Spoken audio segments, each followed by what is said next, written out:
آغاز اور اس پر کام اور یہ جو ہے. پھر اب آخری جو یونٹ ہے 15ویں صدی ہجری سے 1421 تک. 15ویں صدی ہجری سے مراد ہے 1401 سے لے کر 1421 تک.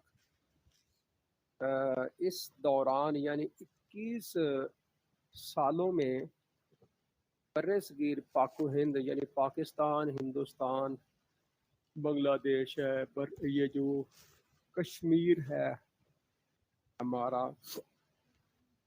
سارا کشمیر، ٹھیک ہے جی.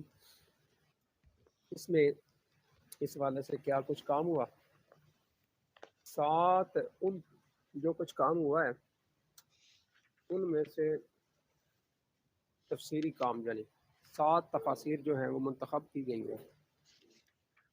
نمبر 1 معرف القرآن ہے،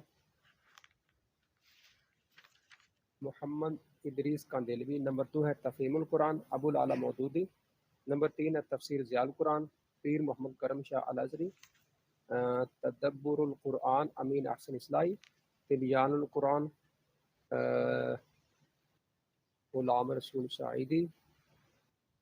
6 نمبر ہے معالم القرآن، محمد علی صدیقی کاندیلوی. اور 7 نمبر پر ہے تفسیر احسن البیان، حافظ صلاح الدین یوسف.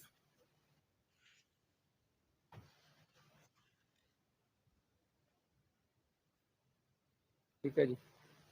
یہ ہیں جی تفاسیر جن کے حوالے سے ہم پڑھیں گے. مطلب یہ جو تفاسیر ہیں آپ کہہ سکتے ہیں کہ انہوں نے ان کو ارتقاء میں شامل کیا ہے. ٹھیک ہے جی.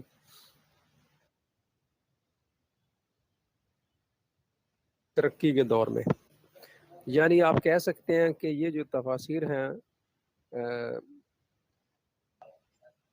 مصنفین کے نزدیک یہ تفاسیر اردو کی ارتقائی مراحل میں شامل ہے، ارتقاء میں شامل ہے.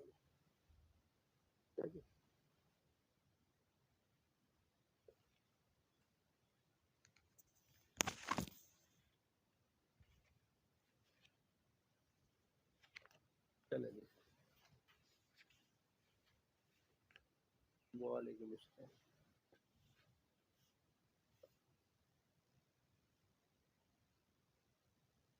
وعلیکم السلام ورحمۃ اللہ. چلیں جی سب کی طرف سے وعلیکم السلام ورحمۃ اللہ وبرکاتہ ومغفرہ. اللہ تعالیٰ بخشش فرمائے ہم سب.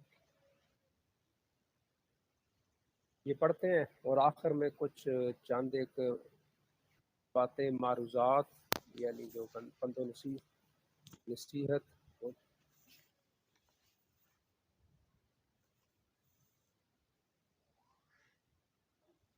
اچھا چلیں جی.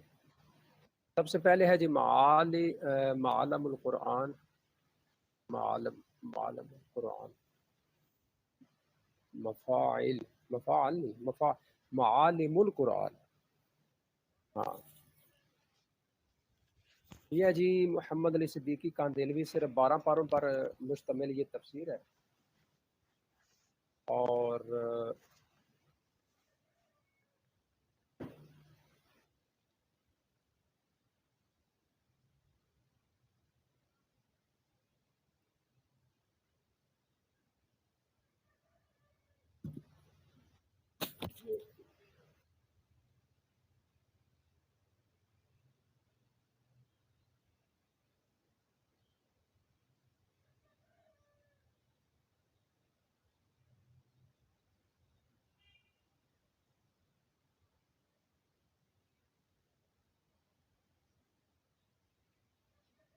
ان کا مقصد پہلے تعارف کروایا ہے، تو تعارف کے بعد جو ہے انہوں نے بتایا کہ 10 سال کی عمر میں قرآن مجید حفظ کیا اور ابتدائی تعلیم والد سے حاصل کی.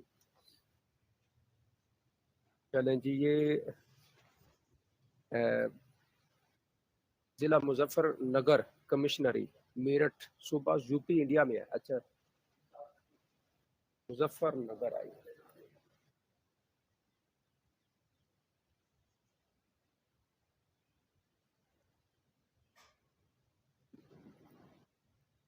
چلیں جی، یہ کچھ تعارف یہاں پر انہوں نے کروایا ہے ان کا. تو 5 تصانیف لکھی ہے. معالم القرآن ہے، نقوش زندہ ہے، امام اعظم اور علم حدیث اسلام کا نظام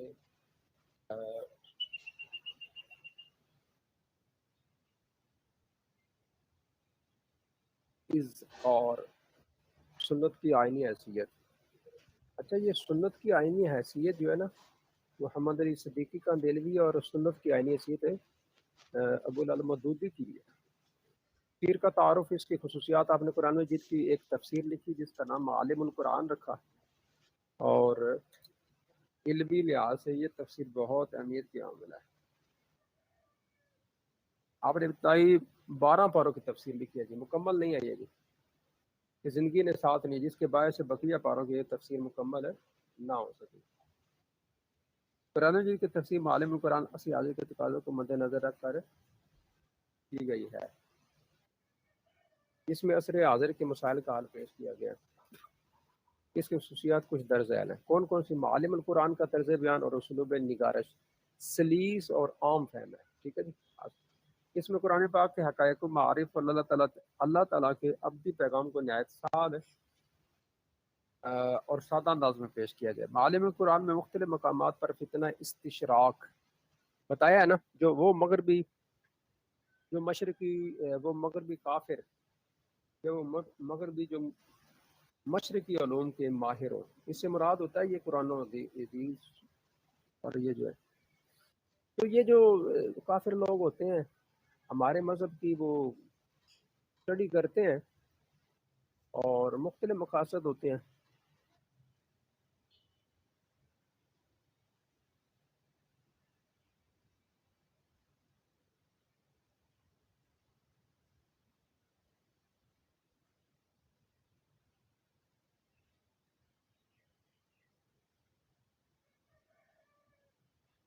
جی، آواز کے حوالے سے کسی کو کوئی پریشانی تو نہیں ہے؟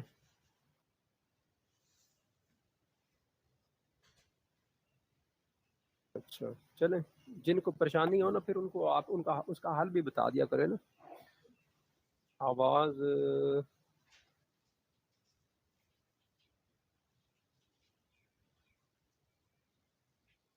چلیں، جن کو ایک رائے دے دیا کریں یہاں پر. چلیں،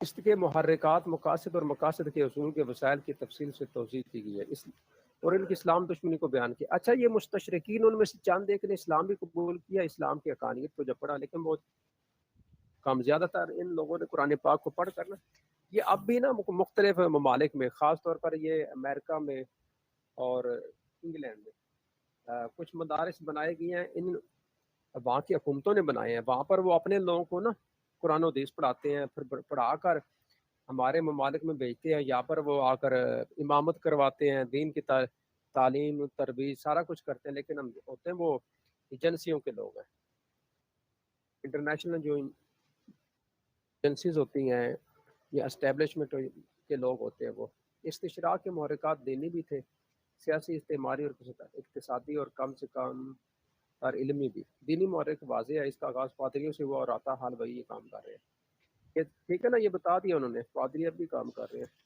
میرے ایک استاذ ہیں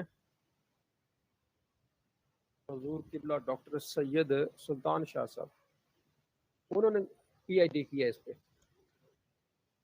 یہ مستشرقین پہ. ان کے پیش نظر صرف یہ مقصد ہے کہ اسلام کی ایسی تصویر پیش کی جائے جس سے ان کے محاسن کو بری سے بری شکل میں پیش کیا جائے. یہ مستشرقین کے یہ مقاصد ہوتے ہیں. اسلامی حقائق میں تحریف کی جائے، یعنی تبدیل کیا جائے، تاکہ نئے تعلیم یافتہ صاحب اور نئی نسل میں اسلام بیزاری کے جراثیم پھیل سکے. قرآن و حدیث، سیرت نبوی، فقہ اسلامی اور اخلاق و تصوف کے سمندر میں بار بار غوطہ لگایا اور بالکل خشک دامن واپس آئے. اب یہ بات دیکھیں کہ فقہ اسلامی، قرآن و حدیث، سیرت نبوی، اخلاق و تصوف کے سمندر میں انہوں نے غوطے بڑے لگائے ہیں، یعنی بڑا مطالعہ کیا، بڑا کچھ کیا ہے، لیکن بالکل خشک دامن واپس آیا. جس طرح کو دریا میں سے گزر جائے، اس کے دامن میں تھوڑا سا بھی پانی نہ لگے. بلکہ اس کے اناد اسلام سے دوری اور حق کے انکار کا جذبہ پڑ گیا۔ ان کا اولین اور بنیادی مقصد یہ ہوتا ہے کہ حضور انور صلی اللہ علیہ وسلم کی نبوت کے بارے میں مخاطبوں کے ذہنوں میں زیادہ سے زیادہ تشکیکی ویسے ہوتا ہے تشکیکی مواد فراہم کریں، یعنی شک میں ڈال دیں۔ اچھا ان کا یہ ہمارے جو کمزور لوگ ہوتے ہیں نا،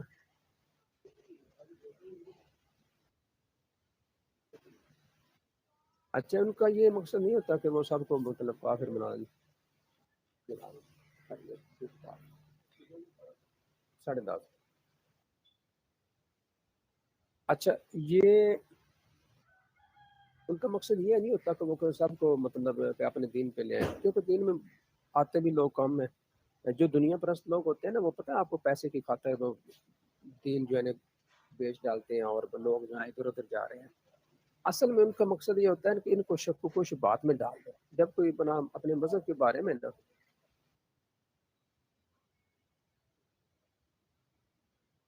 اچھا جب وہ مذہب کے بارے میں شک میں جب بندہ کو پڑ جائے گا نا، تو اس کا مطلب ہے کہ وہ مذہب کو سچا جانتے ہی نہیں ہے، تو یہی ان کا مقصد ہوتا ہے۔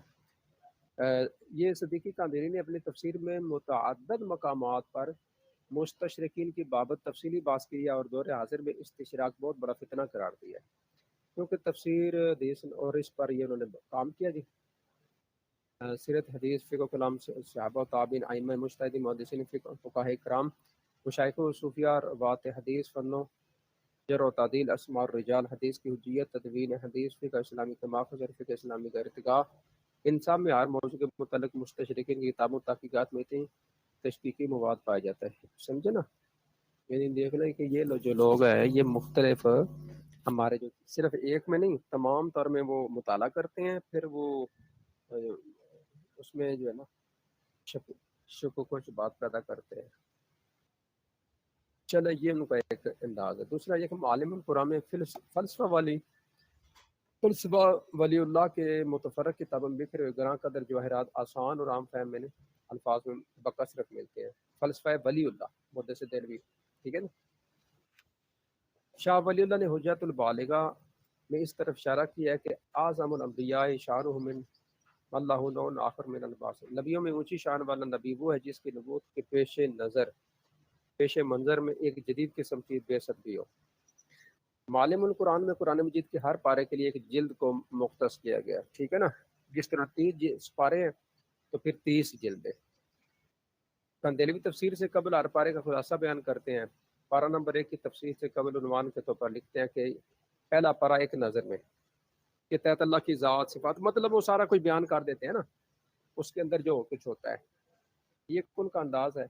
معالم القرآن میں ہر پارے کی تفسیر سے قبل اصطلاحات قرآنی کے نام سے ایک عنوان دیا جاتا ہے اور پھر اس کے ذیل میں استعمال ہونے والی جملہ اصطلاحات کا اندراج کر کے اس کی توضیح کر دی جاتی ہے، ٹھیک ہے نا؟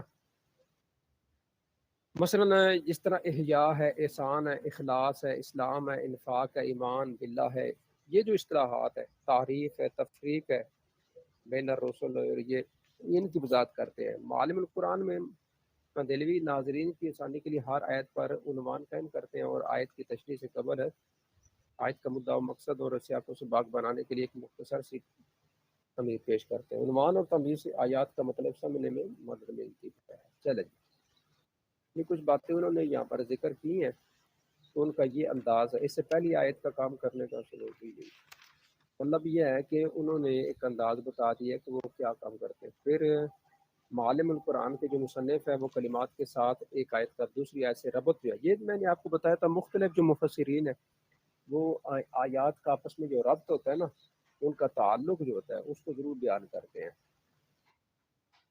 کیونکہ قرآن مجید مربوط اور منظم کلام ہے۔ پھر آیات کی تشریح میں مختلف قسم کے کئی عنوان قائم کرتے ہیں جس سے تفسیر کے مطالعے میں، ٹھیک ہے نا؟ عنوان قائم کرنے کا جس طرح ہم ایڈنگ دیتے ہیں پیپر کرتے ہیں، اسی طرح معالم القرآن مختلف بڑی اور اہم تفاسیر کے اہم نکات اور مضامین کا ایک نہایت عمدہ خلاصہ، اور اس میں مختلف تفاسیر علوم القرآن، حدیث اور دیگر علم کلام کی بہت سی کتب کے حوالے، اور مطلب بہت کچھ انہوں نے بیان کیا ہوا ہے۔ اور انہوں نے مختلف کتابوں سے یہ مواد لیا، جن سے لیا انہوں نے یہاں پر بیان کر دیا یہ۔ کہ تبری ہے، قرطبی، ابن کثیر، بیضاوی، البحر المحیط، تفسیر منار ہے، اور اسی طرح دیگر کتب جو ہے نا انہوں نے یہ میٹیریل دیا ہے۔ اور کندیلوی اپنی تفسیر معالم القرآن میں جا بجا قرآن آیات کی تشریح و توضیح کے لیے مختلف علماء مفسرین کے اقوال و افادیت کو نقل کرتے ہیں، جس سے قرآنی مطالب کے مفاہیم میں مدد ملتی ہے۔ اس لحاظ سے اس تفسیر کو وہ انسائکلوپیڈیا قرار دیتے ہیں۔ غالب عنوان یہی ہے کہ صدیقی صاحب نے بھی اپنی تفسیر کا نام اسی لیے معالم القرآن رکھا ہے، کیونکہ مختلف علوم ہے نا اس کے اندر، اس لیے معالم القرآن میں دور حاضر کے باطن نظامات، سرمایہ داری، سوشلزم اور کمیونزم جیسی تحریکات کی تفصیل سے حقیقت بیان کی گئی اور موجودہ اور خامیوں کا ذکر کیا گیا۔ ٹھیک ہے جی، ایک جدید تفسیر ہے، مختلف علوم اس کے اندر ذکر کیے گئے ہیں۔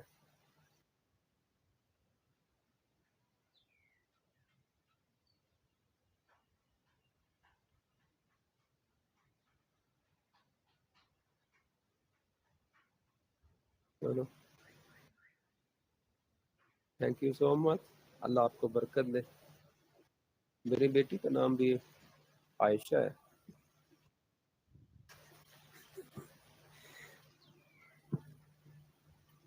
وہ بھی بیٹی ہے، ابھی بیٹی ہیں میری۔ ٹھیک ہے چلو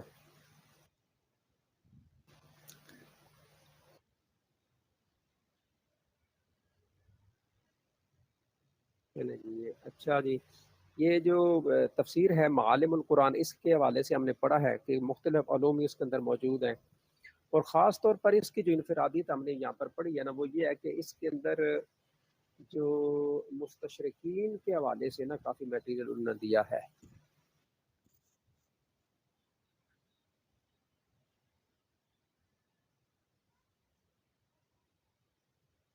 ٹھیک ہے نا، تو یہ ہے ایک انفرادیت، باقی چیزیں کافی سارے علوم ہیں اس پر گفتگو کی گئی ہے۔ دوسری تفسیر ہے معارف القرآن۔ یہ میں نے آپ کو بتایا تھا کہ معارف القرآن جو تفسیریں ہیں وہ دو ہیں، ایک معارف القرآن مفتی محمد شفیع اور ایک معارف القرآن محمد ادریس کاندیلوی، یعنی دونوں ہی معارف القرآن ہے۔ ٹھیک ہے جی، تو ان کی پیدائش انہوں نے بدلنے کی یہ گڑبڑ ہوگی تھوڑی سی ان سے، اچھا 1990 میں لکھا ہوا پیدائش، لیکن ہے نہیں۔ چلیں جی، ان کے جو والد ہیں نا محمد اسماعیل، وہ حاجی امداد اللہ مہاجر مکی کے مریدوں میں سے تھے۔ وہ محکمہ جنگلات میں بطور افیسر ملازمت کرتے تھے۔ تعلیم و تربیت کے حوالے سے انہوں نے بتا دی ہے، یہ آسان ہے، آپ پڑھ لیجئے گا۔ تو جو چیز ہے دورہ دیر شریف کا بھی انہوں نے بتا دی ہے۔ 19 برس کی عمر میں مدرسہ مظاہر العلوم سے فراغت حاصل کرنے کے بعد دارالعلوم دیوبند میں داخل ہوئے اور دوبارہ دورہ دیشی سے فراغت حاصل کی۔ چلیں جی، بیت کندیلوی ہے نا، چلیں جی، یہ بھی درس و تدریس کا بھی ہوگا، علمی مقام مرتبہ بھی ہے۔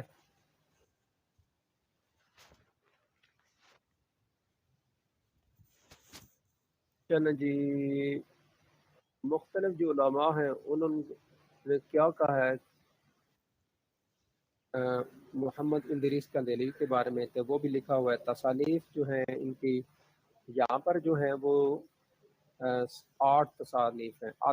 اچھا، تعلیق الصبیح ہے، شرح مشکات المصابیح، تفسیر معارف القرآن ہے، سیرت مصطفیٰ ہے، شرح بخاری ہے، خلافت راشدہ، ختم نبوت، عقائد اسلام اور رسول اسلام۔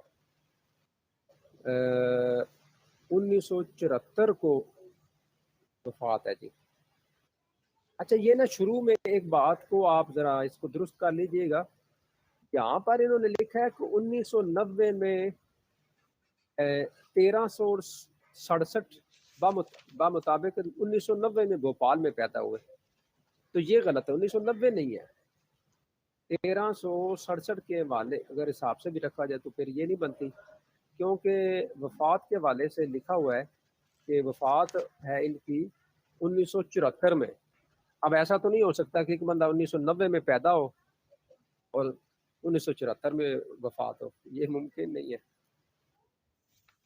یعنی پیدائش سے 16 سال پہلے ہی وفات کا یہ تھوڑا اس کو درست کر لیجیے گا، یہ میرے خیال میں کوئی پروف ریڈنگ کے حوالے سے ہوگی غلطی۔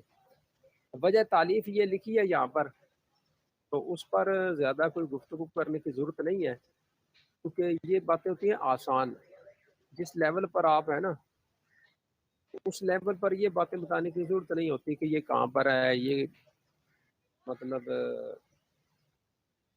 پیدا ہوئے، وجہ تالیف کیا ہے، ٹھیک ہے نا، آسان باتیں ہیں۔ وجہ تالیف یعنی لکھنے کی وجہ کیا بنی، سبب کیا بنا، تو اس حوالے سے لکھا ہوا ہے، اس کو آپ دیکھ لیجئے گا۔ اور نیکسٹ ہے جی خصوصیات، اس پر ذرا روشنی ڈالتے ہیں مصنف جو ہیں مصنفین، وہ کہتے ہیں کہ یہ جو تفسیر ہے، یہ جو خصوصیات بین کی روشنی میں بھی اور خود تفسیر کے مطالعے سے بھی یہ بات واضح ہوتی ہے کہ پورے شرح صدر کے ساتھ کہی جا سکتی ہے کہ یہ تفسیر متقدمین کے معصور کے انداز پر اچھا معصوری تفسیر ہے جی، تفسیر بالمعصور، تمام تر تفسیر اقوال صحابہ رضی اللہ تعالیٰ عنہ، تابعین و سلف صالحین رحمہم اللہ آثار پر مبنی ہے۔ عام طور پر یہ ہوتا ہے کہ جو احادیث ہوتی ہے نا بیٹا، اس کے لیے جو الفاظ استعمال کیے جاتے ہیں وہ آقا علیہ السلام کے جو فرامین ہیں ان کے لیے احادیث، اور صحابہ کے لیے اقوال، صحابہ تابعین کے لیے آثار، اثر، یہاں پر بھی ایسے ہی کیا گیا۔ اس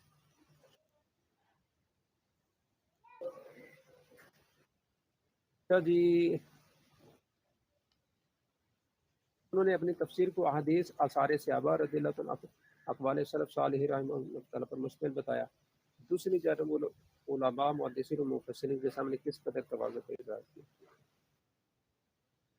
اچھا جی آگے اس کے کچھ ماخذ بتائے ہیں انہوں نے، لیکن ماخذ سے پہلے تھوڑا سا یہ پڑھیں، ایک ایسا انسان جسے علوم دنیا کی درس و تدریس اور اس میدان تصوف تعلیم میں قدم رکھے 44 برس سے زائد گزر چکے ہیں، نہ تو اپنے علم و مطالعہ کے بلند و بانگ کر رہے ہوئے، چلیں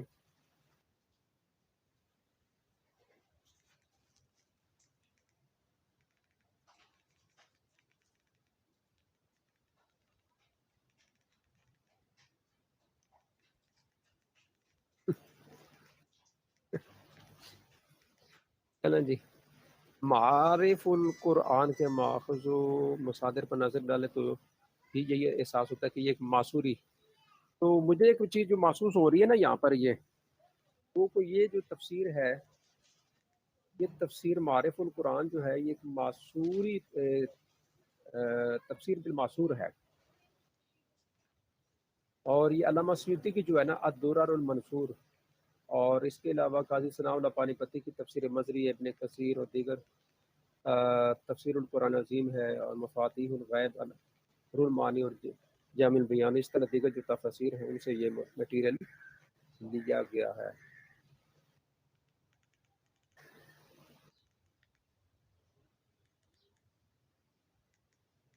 اچھا جی یہاں پر انہوں نے نا ایک کچھ نمونے کے طور پر ایک چیز ذکر کی ہے کہ سورہ صافات کی آخری آیت جو ہے نا، سبحان ربک رب العزت عما یصفون وسلام علی المرسلین والحمد للہ رب العالمین کی تفصیل ایک آیت کی علالت کا سلسلہ شروع ہو گیا، اور 8 رہ گئے۔ اچھا چلیں جی کتاب میں مرفوع اچھا اب یہ بات انہوں نے لکھی ہے کہ اس کتاب کے اندر مرفوع احادیث کے علاوہ خصوصاً جن صحابہ کرام کے اقوال نقل کیے ہیں نا، ان میں حضرت عبداللہ بن عباس ہیں، عبداللہ بن مسعود ہیں، ابو ہریرہ، اور حضرت عبداللہ بن عباس، حضرت عبداللہ بن مسعود، حضرت ابو ہریرہ، حضرت عائشہ رضی اللہ تعالی عنہم رضی اللہ تعالی عنہا کے اقوال کو خصوصی اہمیت کے ساتھ نقل کیا ہے، ٹھیک ہے نا۔ یہ جو ہستیاں ہیں 4، بعض واقعات کی تفسیر و توضیح کے ضمن میں مولانا نے بعض مفسرین سے بہت لطیف اقوال نقل کیے ہیں۔ مثلا آدم و ابلیس کے واقعے میں سہل بن عبداللہ کا قول نقل کرتے ہیں کہ اللہ تعالیٰ نے ابلیس کو سجدہ کرنے کا حکم دیتا ہے۔ ابلیس نے حکم ماننے سے انکار کیا، آدم کو درخت کھانے سے منع کیا تو آدم نے درخت کھا لیا۔ ابلیس ملعون و مردود ہوا اور آدم کی توبہ استقبال قبول کر لی۔ اچھا، اس سے معلوم ہے کہ ترک امر کا جرم ارتکاب نئی سے زیادہ سخت ہے۔ سمجھے بات جی؟ ترک امر کا جرم یعنی دو چیزیں ہوتی ہیں، ایک ہوتا ہے کسی چیز کا حکم دینا اور بندہ حکم پر عمل نہ کرے، ایک ہوتا ہے کسی چیز سے منع کرنا کہ یہ کام نہ کرنا اور پھر بندہ اس پر عمل نہ کرے۔ ان دونوں میں سے کہتے ہیں کہ جو ترک امر کا حکم ہوتا ہے، ترک امر ہے نا، یعنی آرڈر کو نہ ماننا، یہ جرم بڑا ہے، کیونکہ آدم علیہ السلام کو منع کیا گیا تھا، نہیں ہے نا، کہ نہ جانا اس درخت کے قریب، اور ابلیس کو کہا کہ تم سجدہ کرو، اسجدوا لآدم۔ ایک طرف امر ہے یا ترک امر ہے اور دوسری طرف مطلب وہ جو نہیں ہے، اس سے جو بھی صورتحال بنی، تو اس میں جو ابلیس کا ہے حکم نہ ماننا وہ زیادہ اس کا جرم ثابت ہوا۔ چلیں، لیکن مسئلہ پتہ کیا ہے؟ مسئلہ یہ ہے کہ اپنی غلطی پر اڑے نہیں رہنا چاہیے۔ آدم علیہ السلام کتنے سالوں تک روتے رہے نا، تو یہ بات ہے، اور وہ اڑا رہا ہے، اب بھی اڑا ہوا ہے، کیونکہ ارتکاب نہیں کا منشا ہمیشہ شہوت ہوتا ہے، جبکہ ترک امر کا منشا میرا استکبار اور خود پسندیدہ۔ یہ بات یاد رکھیں کہ جب کوئی کسی حکم کو چھوڑ دیتا ہے نا، تو وہ چھوڑتا کب چھوڑتا ہے؟ جب اس کے اندر تکبر پیدا ہوتا ہے، اور جب کسی چیز سے منع کیا جاتا ہے اور وہ پھر وہ کر لیتا ہے تو وہاں پر ایک شہوت ہوتی ہے۔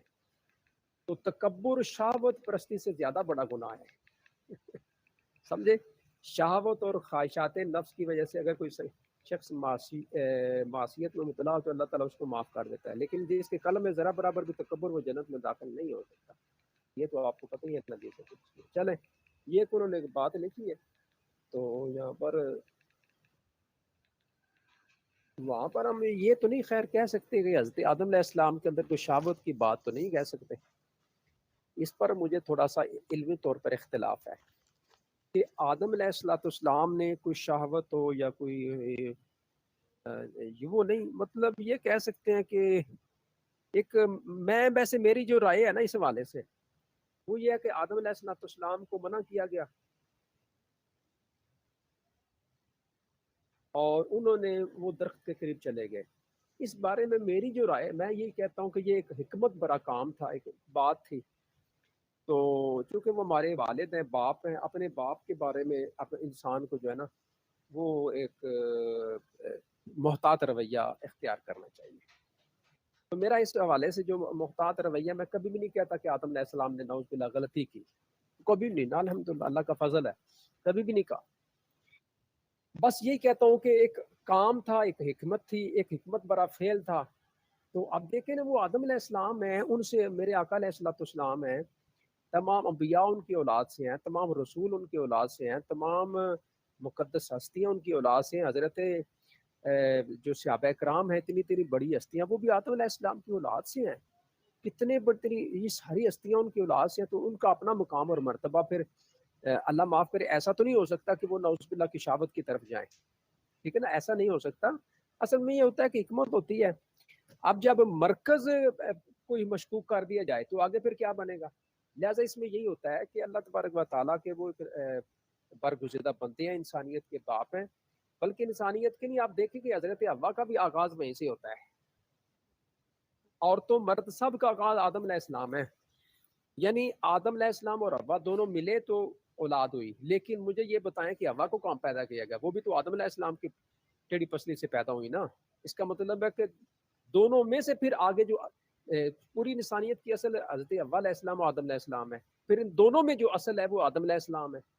اب جب اصل کوئی مشکوک کر دیا جائے یا اس طرح کر دیا جائے تو علمی طور پر یہ ایک خلاف مطلب ادب کہہ سکتے ہیں، یا اس میں یہ ہوتا ہے، میرا یہ ایک بات یاد رکھیے گا کہ انبیاء کرام علیہ السلام ہیں، صحابہ کرام ہیں، اولیاء اللہ ہیں، اس طرح جو ہمارے والدین ہیں، میرے والد بھی ہو سکتے ہیں، آپ کے والدین بھی ہو سکتے ہیں، اساتذہ، بعض اوقات اوپر تو خیر انبیاء کی بات تو الگ ہے، صحابہ کرام کی الگ ہے، نبی علیہ السلام کی بات الگ ہے، لیکن بعض اوقات ہمارے جو اساتذہ ہوتے ہیں یا ہمارے جو والدین ہوتے ہیں ان سے بھی کوئی ایسی معاملہ ہو جاتا ہے تو اس کو بھی ہم نے بڑے ایک احتیاط کے دامن میں رکھ کر نا دیکھنا ہوتا ہے. ٹھیک ہے بیٹا, ایسا نہیں کہ فرض کر رہے کہ ان سے غلطی گناہ ہوگا تو ہم ڈنڈا لے کر ان کے پیچھے پڑ جائیں یا بدتمیزی شروع کر دیں, تو ایسا نہیں ہوتا. ایک جو اچھی اولاد ہوتی ہے اس کا ایک جو رکھ رکھاؤ جو ہوتا ہے, ادب اداب ہوتا ہے, جو اخلاق ہوتا ہے, اس والے سے سارا کوئی دیکھنا ہوتا ہے. اسی طرح کوئی عالم دین ہے, اس والے سے اس سے کوئی غلطی ہو جاتی ہے, یا کہ امام صاحب ہیں یا کوئی مذہبی پیشوا ہے, تو پھر تھوڑا سا ادب اداب کا خیال رکھنا چاہیے. ٹھیک ہے نا. بعض لوگ جو ہے نا بڑے عجیب و غریب قسم کے معاملات کر دیتے ہیں, تو یہ درست نہیں ہے. تھوڑا سا ادب اور کرنا چاہیے. آپ اپنی جو ایک ذمہ داری ہے اس کو پورا کریں, اس کے بعد اگر وہ اڑا رہتا ہے تو ایک الگ ہے اس کا. ٹھیک ہے نا. چلیں ٹھیک ہو, اٹس اوکے. اچھا, تو انبیاء کرام کے معجزات کا جہاں صحیح حقیقت بڑی بھرپور بات کرتے ہیں. غرض ہے کہ مولانا کہ یہ تفسیر 1394 سال کے مفسرین کی خدمات کا چھوڑا اور واقعتاً معارف القرآن کہلانے کی صحیح مستحق ہے. کس کی تفسیر ہے جی؟ تفہیم القرآن, ابو الاعلی مودودی. اچھا جی, ان کی دسمبر 1903 بمطابق 3 رجب 1331 ہجری کو حیدرآباد دکن کے اورنگ آبادی نامی شہر میں پیدا ہوئے. والد گرامی سید احمد حسن ایڈوکیٹ ہونے کے باوجود تصوف کی طرف مائل تھے. اچھا, ننیال کی طرف سے ترکی نسل اور بدیال کی طرف سے خواجہ قطب الدین مودود چشتی کے نام سے منسوب ہو کر مودودی کہلائے. ٹھیک ہے جی. یعنی یہ اولیاء اللہ جو ہے نا, ولی و اولیاء اللہ فقیر, یہ مزارات والے, ان کی اولادیں جو ہیں, ان کی اولادوں سے بڑے بڑے علماء اور بڑے لوگ پیدا ہوئے. اب یہ دیکھ لیں, خواجہ قطب الدین مودود چشتی خاندان سے یہ. چلیں جی, ابتدائی تعلیم 9 سال کی, یہ ان کا تعارف آپ دیکھ لیجئے گا, اور علمی کارنامے بھی ہیں ان کے, کتابیں بھی ہیں ان کی. ٹھیک ہے جی. الجہاد فی الاسلام میں تفہیم القرآن ہے, اور دینیات ہے, تنقیحات, خطبات, تجدید احیاء اردہ کوفہ زوجین, اور یہ مختلف, اور سنت کی آئینی حیثیت ان کی بھی ہے, اور اس سے پہلے بھی آپ کو میں نے بتایا اور کن کی. اچھا, مختلف علماء کے جو نظریات ہیں وہ یہاں پر ان کے حوالے سے لکھے. تفسیر کا تعارف کروایا کہ یہ تفسیر 6 جلدوں پر مشتمل ہے. اس کی تحریر کا سلسلہ 1942 میں شروع ہوا. یہ ماہنامات ترجمان قرار میں بالاقساط شائع ہوتی رہی, بعد میں یہ کتابی صورت میں چھپی. ٹھیک ہے جی. چلیں جی.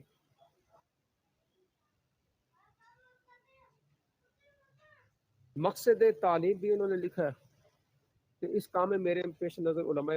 اچھا, انہوں نے یہ بتا دیا کہ میرے یہ جو تفسیر میں لکھ رہا ہوں نا, یہ علماء کے لیے نہیں لکھ رہا, میں عوام الناس کے لیے لکھ رہا ہوں. اس لیے انہوں نے اس کا انداز جو اپنایا ہے نا, وہ سادہ اپنایا ہے. علمی, بہت زیادہ جو علمی مباحث ہوتی ہیں ان کو انہوں نے نہیں چھیڑا, اور عام سادے انداز میں انہوں نے گفتگو کی ہے. مولانا مودودی.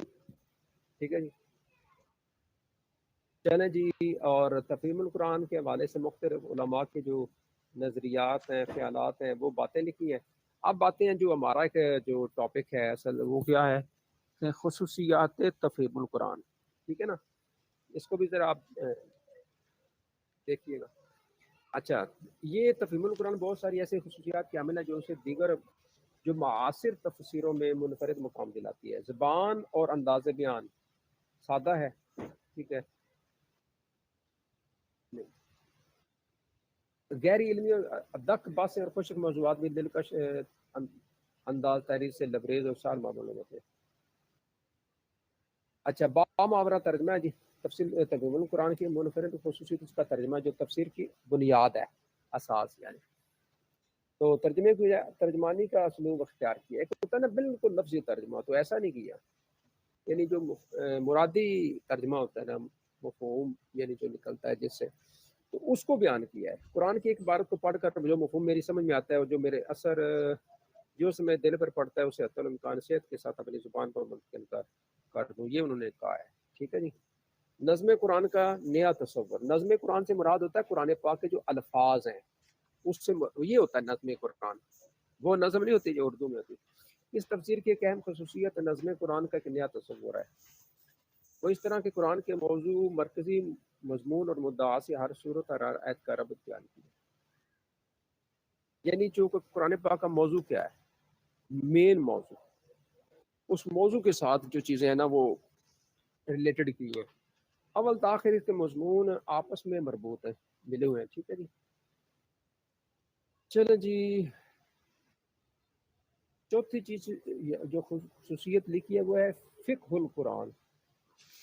یعنی اس کے اندر کچھ فقہی احکام بیان کیے گئے ہیں اور فقہی حوالے سے جو ایک رائے ہے وہ دی گئی ہے. جس آیت سے کوئی حکم مستنبط ہوتا ہے نا تو اس کو نقل کر دیا گیا. پانچویں بات جو ہے نا انہوں نے یہ نقل کیا کہ فقہی مسائل میں اعتدال و اجتہاد. تفہیم القرآن میں اعتدال و اجتہاد کی راہ اختیار کی. اس میں انہوں نے بالعموم فقہا کے اختلاف کو بیان کرنے کے بعد احکام کی تشریح میں فقہ حنفی جو ہے نقطۂ نظر اس کو بیان کیا. ٹھیک ہے جی. حنفی فقہ بعض اوقات حنفی ہونے کے باوجود حنفی مسلک سے اختلاف کیا. ان کا نقطہ نظر یہ ہے کہ قرآن کا مطالعہ تمام تعصبات سے خالی ذہن ہو کر کرنا چاہیے. چلیں جی.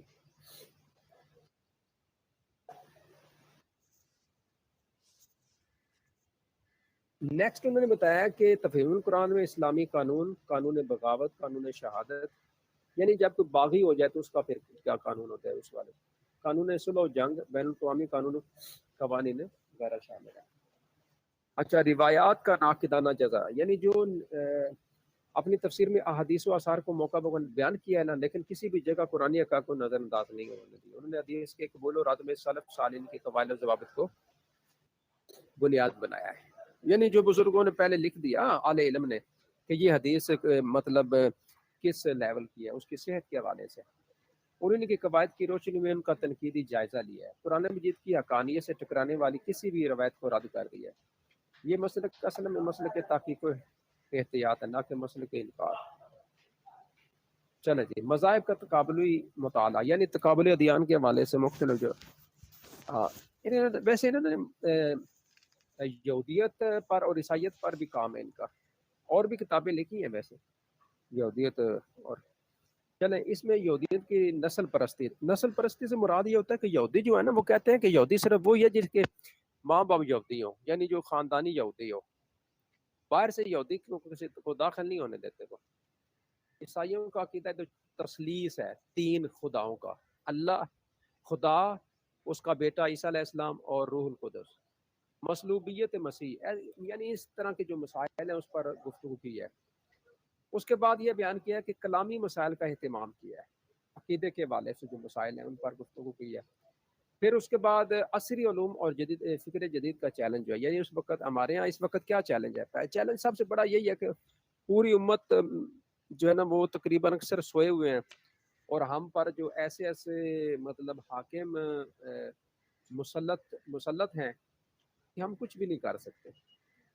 ہم اگر کچھ کرنا بھی چاہیں، اگر ہم میں کوئی اچھا حاکم آ بھی جائے نا، کچھ تھوڑا بہت کرنا بھی چاہے، تو اوپر سے وہ ادھر سے مغرب سے آرڈر آتا ہے اور وہ سب کچھ بدل جاتا ہے. تو یہ ہے کہ ان کو جگانا چاہیے اور پوری امت کو کھڑا ہونا چاہیے. آپ کے سامنے ہے کہ اہل مغرب نے عراق کا کیا حال کیا ہے، شام کا کیا حال کیا ہے، یمن کا کیا حال کیا ہے، اسی طرح افغانستان کا کیا حال کیا ہے، اور فلسطین کا کیا ہے، کشمیر کا کیا کیا. پاکستان میں 80,000 کے قریب شہادتیں ہم نے اٹھائی، شہادتوں کی قربانی دی ہے. اب بھی ہمارے جو فوجی ہیں، کیپٹن، کرنل اور اس طرح کے یہ شہید ہو رہے ہیں. ابھی 2-3 دن پہلے بھی ہمارے ایک کیپٹن وہ شہید ہوئے اور اس طرح کر کے. تو یہ جو ہے یہ جن کے ہم ساتھ دیتے ہیں نا، جن مغربی طاقتوں کے لیے ہم کام کرتے ہیں، وہی ہمارے اندر جو ایک غیر یقینی صورتحال ہے اور ملک کے اندر بد امنی پھیلاتے ہیں اور دہشت گردی کرواتے ہیں. چلیں یہ انہوں نے باتیں اس طرح کی، یعنی اب جو یہ چیلنج ہے اس طرح کے انہوں نے جو جدید مسائل ہیں اس پر گفتگو کی ہے. فکری اصلاح پر گفتگو ہے. فہم قرآن کی سہولتیں. سید مودودی نے قرآن پاک کے استفادہ کو عام کرنے کے لیے جہاں سہل اور دلکش زبان استعمال کی، وہاں مضامین کا اشارہ فراہم کر کے استفادے کی مزید سہولت بھی دی ہے. ٹھیک ہے. مضامین کا اشارہ سے مراد ہے نا، جس طرح ہم ہیڈنگز دیتے ہیں، ایک عام قاری اپنی ضرورت کی معلومات حاصل کے لیے 6 جلدوں کو بالدستیاب پڑھنے کا محتاج نہیں، بلکہ اشاریہ ہوتا ہے. مثلا ایک کتاب ہے اس کی 30 جلدیں ہیں, اب ساری جلدوں کو آپ ایک ایک کر کے نہیں دیکھ سکتے. تو جس طرح یہ فتاوی رضویہ ہے نا, اس کی 32 جلدیں ہیں. تو فتاوی رضویہ کی ایک ہے اشاریہ, یہ مفتی محمد رمضان سیالوی صاحب نے لکھا ہے. اس آپ اشاریہ کی مدد سے کیا کرتے ہیں, فتاوی رضویہ کے اندر جتنا بھی جہاں کوئی ٹاپکس ہے نا, وہ سارے کے سارے ٹاپکس اور وہ کس صفحہ پر کس جلد میں ہیں وہ سارے اس اشاریہ کے اندر, وہ ایک الگ سے ایک جلد ہے. اس جلد کو آپ سرسری نگاہ سے دیکھیں تو آپ کو پتہ چل جائے گا کہ اس کے اندر علمی طور پر کتنے کام اور کیا کیا ٹاپکس ہیں, اور جو آپ پڑھنا چاہیں وہ پڑھ سکتے ہیں. اسی طرح یہ بھی ہے اشاریہ. صورتوں کا دیباچہ, ٹھیک ہے. شروع میں ایک دیباچہ سا خلاصہ دے گی, اس کے اندر بیان کر دیا گیا کہ اس کے تاریخی پس منظر کے ساتھ اس کے مرکزی مضمون اور اس طرح دیگر. چوتھی جو تفسیر ہے بیٹا, اچھا یہ جو تو لب لباب یہ کہہ سکتے ہیں کہ یہ جو تفسیر عام سے تفہیم القرآن جو ہے عوام کے لیے ہے, اور فکر جدید اور جدید چیلنج جو ہے اس پر گفتگو کی گئی ہے, اور قابل ادیان پر بھی اس کے اندر میٹیریل موجود ہے. چوتھی جو تفسیر ہے وہ ہے تدبر قرآن, ٹھیک ہے نا. ہاں یہ تبیان القرآن کا بھی اشاریہ آ گیا جی, چلے جی.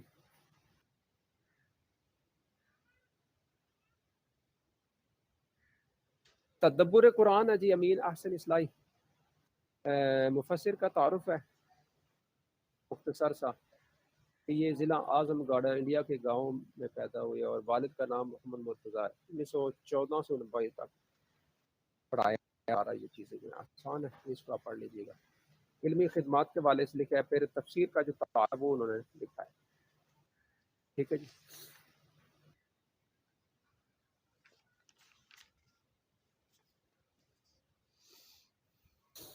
تدبر قرآن امین حسن اصلاحی کی زندگی بھر کی کاوش کا ثمر ہے. اس کی پہلی جلد ستمبر 1967 کو لاہور سے شائع ہوئی. ابتدا میں یہ 8 جلدوں میں شائع ہوئی اور اب یہ 9 جلدوں میں چھپ رہی ہے. اپنے مضامین و موضوعات کے لحاظ سے منفرد اور مفید اردو تفسیر ہے, ٹھیک ہے نا. تفسیر میں قرآن مجید کے نظم کو اصل الاصول کی حیثیت حاصل ہے, یعنی اصل جو ہے نا وہ فوکس اسی کو ہے. نظم سے مراد یہ ہے کہ چونکہ قرآن مجید کی ترتیب توقیفی ہے. اس وقت جو ہمارے پاس قرآن پاک ہے نا, یہ ترتیب نزولی نہیں ہے, یعنی جس اعتبار سے قرآن پاک نازل ہوا ہے نا, ہمارے پاس یہ جو کتابی شکل میں قرآن پاک ہے وہ اس انداز سے نہیں ہے, بلکہ ترتیب توقیفی ہے. یعنی بعد میں رسول اللہ صلی اللہ علیہ وسلم نے جس طرح صحابہ کرام کو بتایا نا کہ قرآن پاک اس ترتیب سے اکٹھا کریں اور یہ پڑھیں, اور نمازوں کے اندر تراویح کے اندر آپ پڑھیں, 20 تراویحوں میں جب پڑھنا ہوتا ہے تو اس طرح, تو اس ترتیب سے یہ ترتیب ہونی چاہیے. رسول اللہ صلی اللہ علیہ وسلم بھی اسی انداز سے پڑھتے تھے. اس ترتیب کو ترتیب توقیفی کہتے ہیں کہ جو رسول اللہ صلی اللہ علیہ وسلم نے دی اور آقا علیہ الصلوۃ والسلام کو اللہ تعالیٰ نے ارشاد فرمائی. یہ ترتیب حکمت سے خالی نہیں, آیات اور صورت ایک خاص نظم ایک دوسرے کے ساتھ مربوط ہے. اسلوب اس کا اسلوب بھی بیان یہ ہے کہ اس میں ہر صورت کی ابتدا میں ایک مرکزی مضمون یعنی عمود بیان کیا گیا ہے. سمجھے آپ باجی؟ ہر صورت کی ابتدا میں سپارے کے حوالے سے یا جلد کے حوالے سے نہیں لکھا, انہوں نے صورت کے حوالے سے, یعنی پوری صورت میں جو کچھ مضامین ہیں جو باتیں بیان کی گئی ہیں اس حوالے سے یہ بتایا گیا کہ یہ صورت عموماً کن لوگوں سے بات کرتی ہے. اس کے بعد ہر صورت کے مطالب مضامین کو اجمالی طور پر بیان کر کے صورتوں کے باہمی ربط کو ظاہر کیا گیا ہے. مصنف کا طرز تحریری ہے کہ ہر ایک مضمون کی چند آیات لے کر پہلے ان کا رواں اور آزاد ترجمہ کرتے ہیں, پھر لفظ اور جملوں کی تحقیق کے ساتھ قرآن کی خاص اصطلاحات میں ہوتے ہیں. آزاد ترجمے سے مراد یہ ہے کہ ایک ہوتا ہے نا بالکل لفظی, الحمد تمام خوبیاں لامزلی کے لیے, اللہ کے لیے ہے, رب جو پالنے والا ہے, یعنی اس طرح نہیں, تھوڑا سا لفظی ترجمے سے آزاد ہوتا ہے. پھر لفظ اور جملوں کی تحقیق کے ساتھ ساتھ قرآن کی خاص اصطلاحات پر گفتگو کرتے ہیں. مطالعہ قرآن کے دوران پیدا ہونے شبہات کو الگ الگ لکھ دیتے ہیں. خصوصیات تفسیر. اب تفسیر کی جو خصوصیات ہیں, نمبر 1 پہلی بات تو یہ ہے کہ قرآن پاک کی جو تفسیر ہوتی ہے نا بیٹا, سب سے پہلا اس کا جو ایک مقام اور مرتبہ یا ایک طریقہ کار وہ ہوتا ہے کہ تفسیر القرآن بالقرآن، یعنی آپ قرآن پاک کی تفسیر قرآن پاک سے کرتے ہیں. جس طرح کہ آپ دیکھیں نا سورہ فاتحہ میں کہ اہدنا الصراط المستقیم صراط الذین انعمت علیہم، کہ اللہ ہمیں ان لوگوں کے رستے پر چلا جن پر تم نے انعام کیا. اب انعام والے کون ہیں؟ تو دوسری جگہ پر ہی فرما دیا انعم اللہ علیہم من النبیین والصدیقین والشہداء والصالحین. تو یہ دوسری جگہ پر اسی آیت کی وضاحت کر دی. تو یہ جو ہے نا اس کو کہتے ہیں تفسیر القرآن بالقرآن. تو اس میں سب سے پہلے انہوں نے یہی انداز اختیار کیا. پھر دوسرے نمبر پہ انہوں نے کلام عرب سے استدلال کیا، یعنی آپ کسی قرآن کی آیت کو یا لفظ کو سمجھنا چاہتے ہیں تو پھر اس کے لیے جو عربی کلام ہے نا اس کلام سے کوئی امثلہ لے آئے، کچھ اشعار لے آئے، کوئی بات لے آئی، یعنی دلیل کے طور پر کہ اس لفظ کا یہ معنی ہے. اسے کہتے ہیں کہ کلام عرب سے استشہاد کرنا، یہ استنباط ہے یا اس طرح. سمجھے جی؟ اچھا، استدلال کرنا بھی کہتے ہیں اس کو، استدلال کرنا بھی کہتے ہیں، استنباط کرنا یا بطور استشہاد کوئی پیش کرنا کہتے ہیں. یہ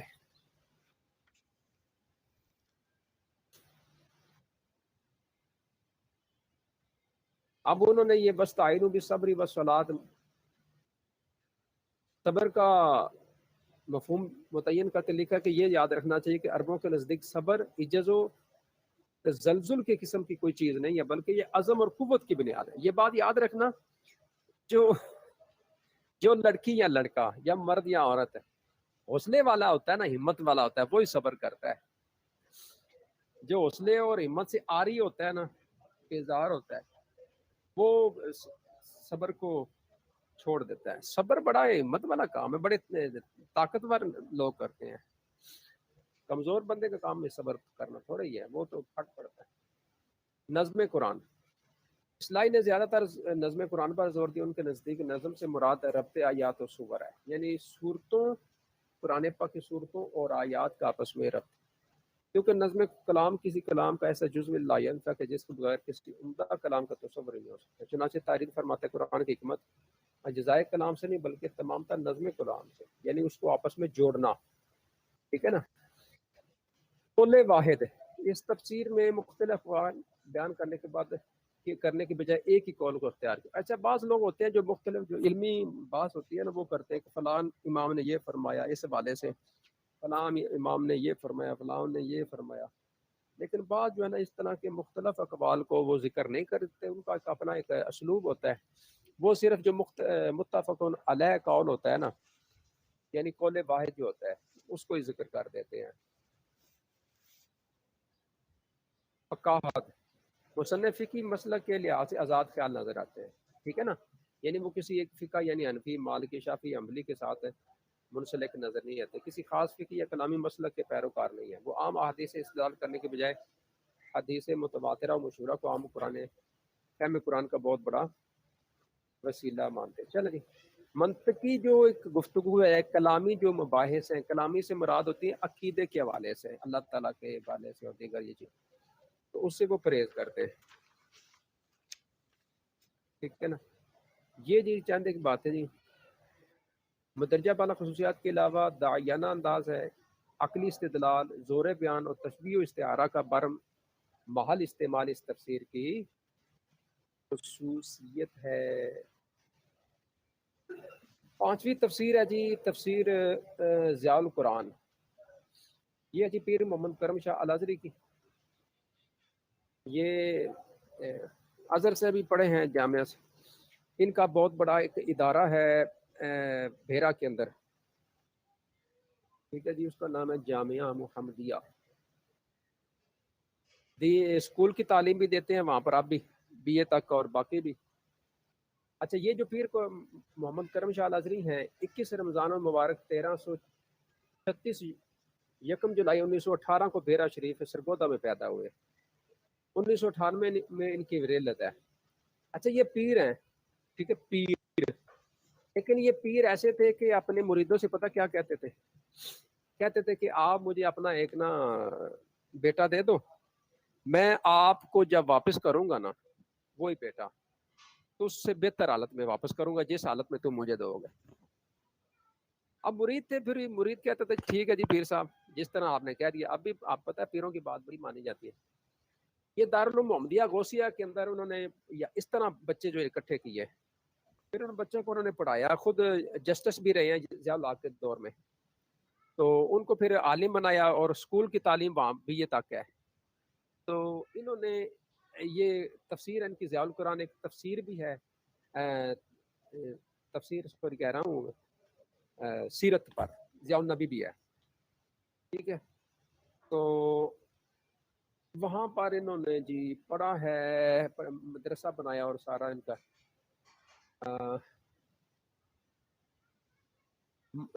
صدر اللہ فاضل مولانا نعیم الدین مراد آبادی کے یہاں انہوں نے پڑھا ہے اور ان سے علمی مقام مرتبہ.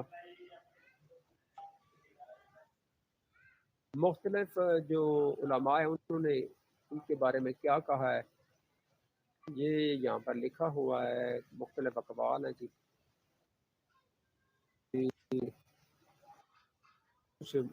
باہر ہونے کی باتیں بھی یہاں پر لکھی ہے, کافی تفصیل گفتگو کی گئی ہے. اچھا, تعارف تفسیر, تفسیر کی طرف آئیں جی ضیاء القرآن.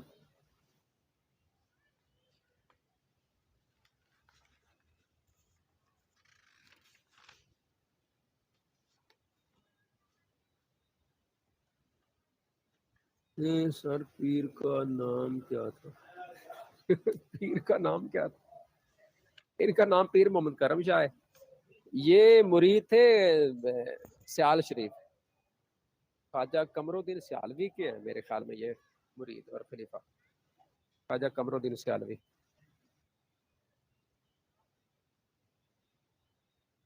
انہیں کے.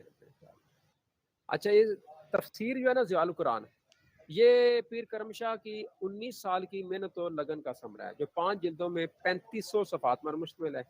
اس کی پہلی جلد کی مقدمہ میں اس کے اسلوب و منہج کا جائزہ پیش کیا گیا اور علوم القرآن کی چند انواع کو بھی زیر بحث لایا گیا. ضیاء القرآن کی ہر جلد میں مضامین قرآن کی توضیح کے لیے نقشوں کا اچھا, یہ جو چیز ہے نا اس کو جو منفرد کرتی ہے باقی تفاسیر سے وہ یہ ہے کہ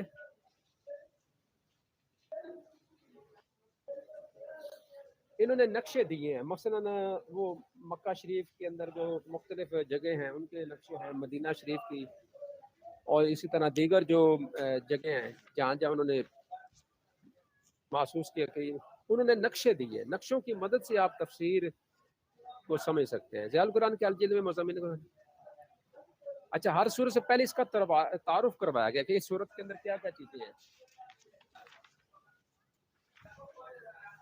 ٹھیک ہے جی.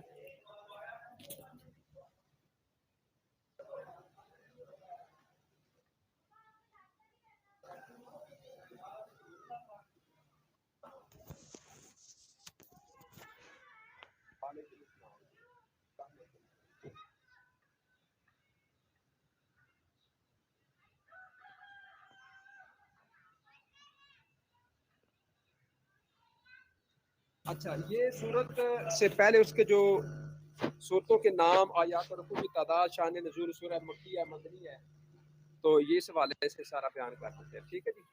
اگر اعظم مقاصد علمی مقامات, اردو زبان میں اس وقت بہت سی تفسیریں لکھی جا چکی, ان میں بعض تفسیریں علم و بصیرت کا بیش بہا سرمایہ ہے. زیر نظر تفسیری عظیم علمی سرمایہ میں ایک گراں قدر اضافہ ہے. اس کا مطالعہ نہ صرف قرآن حقائق معارف کے نئے پہلوؤں کو اگاگت ہے بلکہ فاضل مصنف مفسر کی دقت نظر کا ثبوت بھی دیتا ہے. تفسیر کا علمی پایا بیان کرنے کرتے حال ہاشمی رقم تفسیر کا انداز بیان جنشین اثر انگیز, اس کو پڑھتے ہوئے چلیں جی. خصوصیات پڑھتے ہیں. سب سے پہلی خصوصیت یہ ہے کہ لفظی اور با محاورہ ترجمے کا حسین امتزاج ہے. یعنی لفظی بھی ہے لیکن با محاورہ بھی ہے, دونوں کو اکٹھا کر کے نا خوبصورت کر دیا گیا ہے. اس تفسیر کی سب سے بڑی خوبی انہوں نے یہ بیان کی ہے جو لفظی اور با محاورے ترجمے کا حسین امتزاج ہے.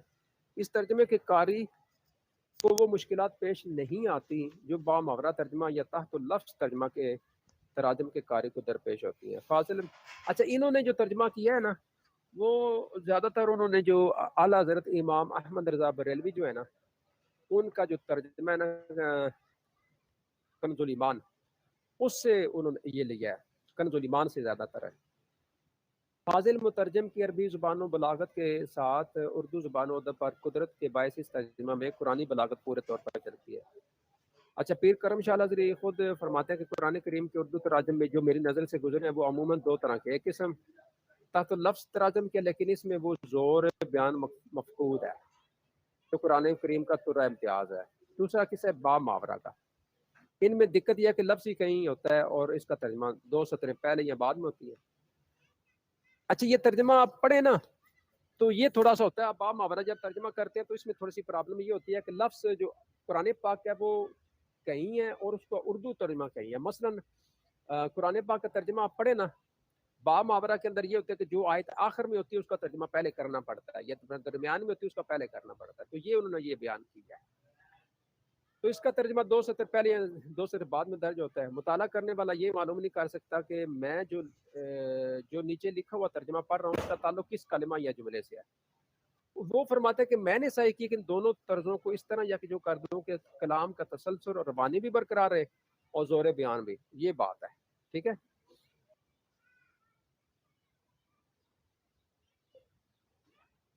پیر کرم شاہ ترجمہ کرتے ہوئے کوسین کے ذریعے بعض امور کی توضیح کی ہے، اس سے ترجمے پر کوئی اثر نہیں پڑا،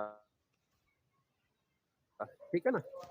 اب میرا مثلا یہ ایک ترجمہ ہے جی، بل عجیبت و یسخرون، آپ تو اظہار تعجب کرتے ہیں، بریکٹ میں لکھا ہے کہ قدرت کے کرش میں دیکھ کر، اور وہ تمسخر اڑاتے ہیں۔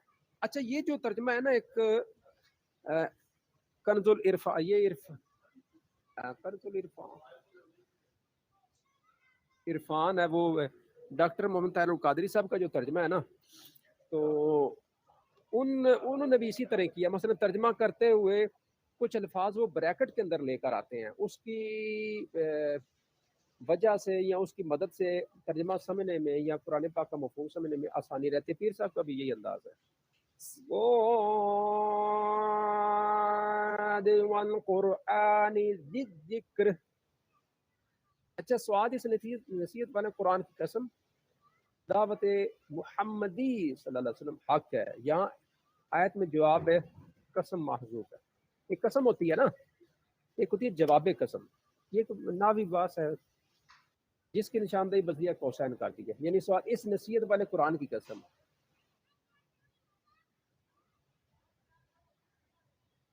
کیا ہے، یہ قسم ہے نا۔ اب اس کا جواب قسم کیا ہے؟ دعوت محمدی حق ہے، یہ ہے جواب قسم جو کہ معذوف ہے۔ تو یہ معذوف کو انہوں نے کیا کر دیا ہے، بریکٹ میں لکھا ہے، سمجھے نا بات۔ یہ چیز آپ کو کیسے نظر آئے گی، کیسے نظر آئے گی، شاید آ جائے، اللہ کرے آپ کو نظر آ جائے۔ لو جی آگے نظر، یہ اوفو چلے گی، چلی گئی ہے، پھر چل گئی ہے، یہ پتہ نہیں کیا ہو گیا۔ چلو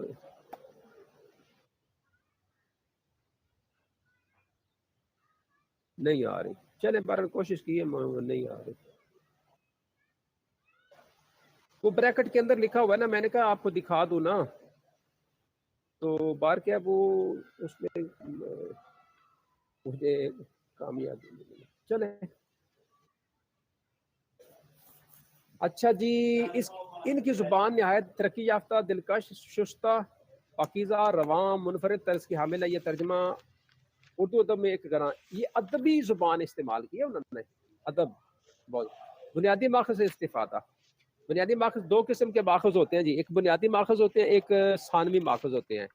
انگلش میں کہتے ہیں پرائمری ماخذ اور سیکنڈری ماخذ، پرائمری سورسز اور سیکنڈری سورسز۔ تو انہوں نے پرائمری جو سورسز ہیں ان سے میٹیریل کو لیا ہے، کون کون سی، ٹھیک ہے جی۔ نہ بھی لغوی تحقیقات کا اہتمام بھی انہوں نے، باطل افکار کا انہوں نے رد کیا، اس تفسیر کی خوبی ہے بھی اس میں باطل، مثلا اطاعت و اتبار۔ اچھا، مرضیت کا تعاقب فرما کر دندان شکن اور مسکت جوابات دیے گئے ہیں۔ مرضیت یعنی جو قادیانی ہیں ان کا انہوں نے اچھا خاصا رد کیا ہے. محبت رسول، مجھے جو اس تفسیر کی سب سے بڑی جو خوبی نظر ہے نا وہ یہ آتی ہے محبت رسول. صرف ضیاء القرآن کا یہ طرز امتیاز ہے کہ اس میں پیر کرم شاہ نے جگہ جگہ مقام رسالت سمجھے بات. چلے جی یہ انہوں نے یہ بات لکھی ہے تو میرا بھی یہی ایک اس حوالے سے. مثلا اب یہ دیکھیے ذرا سورہ اخلاص میں نا کل کتاب محبت و نعت رسول صلی اللہ علیہ وسلم کا، رسول صلی اللہ علیہ وسلم کا اظہار نہایت ہی عمدہ اسلوب میں فرمایا ہے.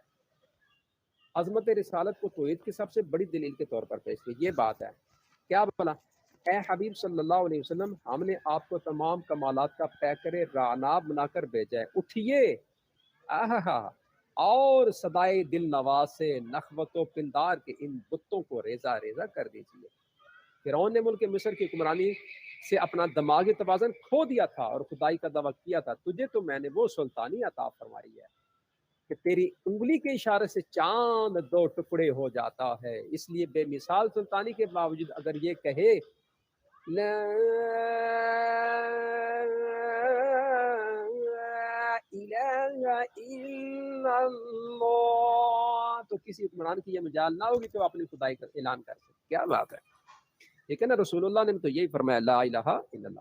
چلے اتحاد و اتفاق کی دعوت یہ بھی پیر صاحب نے دی ہے. صوفیہ کرام کے اقوال کا اندراج. اچھا آپ اس کو اس تفسیر کو نا ضیاء القرآن کو صوفیانہ تفسیر یا عصری تفسیر بھی کہہ سکتے ہیں کیونکہ خود بھی صوفی تھے نا، لیکن وہ جاہل صوفی بد عمل صوفی نہیں تھے. یہ بات یاد رکھنا، وہ یہ بھی صوفی نہیں تھے. پیر ایسے پیر نہیں تھے آئے ہو تو کیا لے کر آئے ہو، جاؤ گے تو کیا دے کر جاؤ گے. وہ کہتے ہیں آئے ہو خالی ہاتھ، جاؤ گے عالم بن کے، حافظ بن کے. اور ان کے مدرسے کے پڑھے مختلف، میرا ایک دوست ہے وہ پڑھا ہوا ہے ان کے مدرسے سے. آپ کو کمال کی بات بتاتا ہوں، میرا ایک دوست ہے اس کو عربی، انگلش، اردو، پنجابی پر مہارت حاصل ہے، بڑی پیاری آواز بھی. وہ اس مدرسے کا پڑھا ہوا ہے. اس نے 3 گولڈ میڈل لیے، گولڈ میڈل، سونے کے تمغے. اور تینوں اس نے میٹرک اور ایف اے میں لیے. ایک میٹرک میں، ایک ایف اے میں ٹاپ کیا سرگودا بورڈ کو. تو پتہ نہیں ایک اور کہتا تھا مجھے ایک اور گولڈ میڈل ملا تھا اس دور میں. کوئی مسئلہ کوئی چیز تھی تو اس میں نے کیا تو مجھے اس طرح انہوں نے 3 گولڈ میڈل لیے اور گورنمنٹ سے لیے. اور پڑھتا وہ اس مدرسے میں تھا، یعنی مدرسے کا طالب علم تھا وہ. چلیں جی ایک بات بتائیے تو ماشاءاللہ اس طرح ہمارے ایک مدارس جو ہے نا وہ کافی اچھا مطلب کام کرتے ہیں. وہ کچھ بھی نہیں لیتے یہ مدارس والے بیچارے ہیں جی، کچھ بھی نہیں لیتے. 12 سال میں نے مدرسے میں پڑھا ہے، 1 روپیہ بھی نہیں لیا انہوں نے مجھ سے جی. اللہ اکبر. اور کیا کریں یہ مدرسوں والے بیچارے. اللہ تعالیٰ آمین ناصر. یہ اسلام کے قلعے ہیں، قلعے تکڑے قلعے ہیں، تکڑے. اچھا صوفیہ کرام کے اقوال جو ہے نا وہ انہوں نے اس میں ذکر کیے ہیں. تو سورہ طلاق میں دینی اور دنیوی منافع کے اصول، دینی اور دنیوی مشکلات کے حل کے لیے حضرت مجدد الفسانی کے حوالے سے وظیفہ لکھا ہے. جامعیت ہے. اچھا میں آپ کو نا 3-4 باتیں بتاتا ہوں ضیاء القرآن کے حوالے سے، یہ بات یاد رکھیے گا. نمبر 1، سب محبت رسول.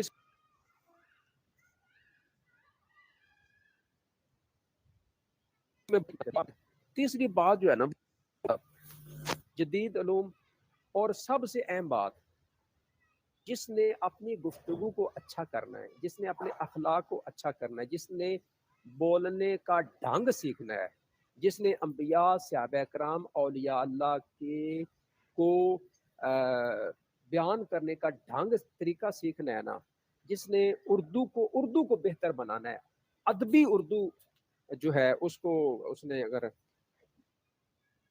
پڑھنا سیکھنا اور لکھنا سیکھنا ہے ادبی، تو وہ ضیاء القرآن کو پڑھے. بڑی پیاری انہوں نے نا مختلف الفاظ استعمال کیے ہیں، اور خام خواہ جو ہے نا وہ ادھر ادھر جو ہے نا وہ بہت کام ہے. چلے جی نیکسٹ جو تفسیر ہے وہ جو ہے تفسیر تبیان القرآن ہے، قرآن علامہ غلام رسول سعیدی ہیں. یہ 10 رمضان المبارک 1356 بمطابق 1937 کو روز اتوار دہلی میں پیدا ہوئے. ان کے والد کا نام محمد منیر تھا. اچھا بچپن ہی میں ان کے والد وفات پا گئے تھے. یہ علامہ سعیدی صاحب جو ہیں ان کے والد تبیان القرآن میں. تو والد کی وفات کے بعد والدہ محترمہ کی پرورش تعلیم و تربیت بڑی توجہ سے کی. 6 سال کی عمر میں والدہ محترمہ کے پاس قرآن مجید ناظرہ مکمل کیا. 1958 میں تقریباً 12 سال کی عمر میں دل کی طرف. اچھا جی 1966 میں علامہ سعیدی نے علوم دینیا کی تکمیل فرما. اسی سال جامعہ نعیمیہ لاہور میں اپنی تدریس کا آغاز.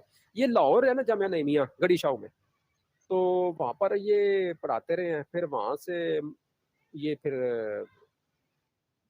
1966 میں انہوں نے 1966 میں علامہ سعیدی نے علوم دینیا کی تکمیل کی، اور اسی سال یعنی 1966 میں جامعہ نعیمیہ لاہور گڑی شاہو میں تعلیم کا آغاز کیا پڑھانے کا. 1985 تک یہاں پر پڑھایا ہے. ٹھیک ہے جی 75 سے 85 کتنے سال ہو گئے؟ تقریباً 19 سال. یہاں سے پھر 1985 کو جسٹس ریٹائرڈ علامہ ڈاکٹر مفتی سید شجاعت علی قادری بانی یہ ان کو کراچی لے گئے تھے. پھر وہاں پھر وہاں پر یہ رہے ہیں. اچھا ان کی نا کتابیں علامہ سعیدی کو درجہ العلوم و فنون میں مہارت حاصل تھی. یہ ذرا سنیے گا علامہ غلام رسول سعیدی صاحب کو کتنے علوم پر مہارت تامہ حاصل تھی. سر یہ جو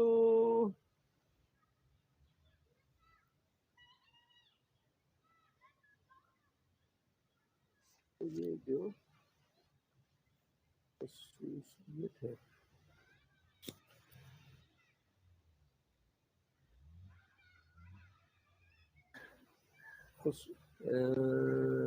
بول رہا اس کے لیے آپ ادھر دیکھ لیجیے گا. بس وہ بیٹا ٹائم تھوڑا ہے نا، ایک بات کر دی اس کو آپ.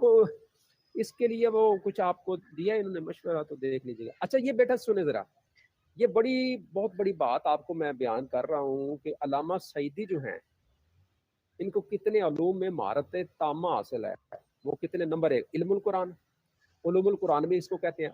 علم الحدیث ہے، علم تفسیر، اصول حدیث، علم کلام، علم الفرائض، فرائض کا علم، اس کو وراثت کا علم بھی کہتے ہیں. اچھا فقہ، اصول فقہ، منطق، فلسفہ، صرف، نحو، معانی، بیان، عروض و قوافی، یہ جو شعر و شاعری کا ہے، تاریخ، سیر، اخلاق و شمائل، تصوف، بدیع، فضائل، افتاء کہتے ہیں یہ فتویٰ دینا، اسماء الرجال، یہ جو حدیث پاک کے جو راوی ہوتے ہیں ان کے علم جو ہے اسماء الرجال، مناظرہ، مخالفین سے جب کوئی بات، ہندسہ سمجھتے ہیں نا، میتھ، طب، میڈیکل، سیاست، حکومت کا، انشاء، مضمون نویسی، اور نمبر 30 معیشت. 30 علوم یہاں پر انہوں نے نقل کیے ہیں. واقعی یہ کچھ میں نے طبیان پڑھی ہے اور شرح جو مسلم ہے اس کو بھی پڑھا ہے. یہاں پر انہوں نے 4 ان کی جو ہے نا کتابیں لکھی ہیں. تذکرۃ المحدثین، یہ چھوٹی سی ہے، بہت بڑی نہیں ہے. شرح صحیح مسلم ہے، اور تفسیر تبیان القرآن ہے، اور مقالات سعیدی ہے. اچھا ایک یہ شرح صحیح مسلم بھی ہے، ایک ہے نعمت الباری، وہ بھی ان کی شرح ہے بخاری شریف کی. ٹھیک ہے نا. تو شرح صحیح مسلم جو ہے تصنیف کرنے کے بعد علامہ سعیدی نے قرآن مجید کا تفسیر کا آغاز کیا. ٹھیک ہے جی، جس میں تفسیر تبیان القرآن مہارت وجود میں جو آج 7 جلدوں میں تو آ چکی ہے، لیکن یہ زیادہ ہے، میں 13 جلدیں ہیں اس کی. اچھا اس کا اشاریہ بھی ہے. ٹھیک ہے جی. اچھا تبیان القرآن علامہ سعیدی کی ایسی تفسیر ہے جس میں سینکڑوں تفاسیر قرآن کا خلاصہ اور لب لباب ہے. علامہ سعیدی نے اپنی اس تفسیر میں جن تراجم اور جن تفاسیر کو اپنے پیش نظر رکھا ان کا ذکر لکھتے ہیں.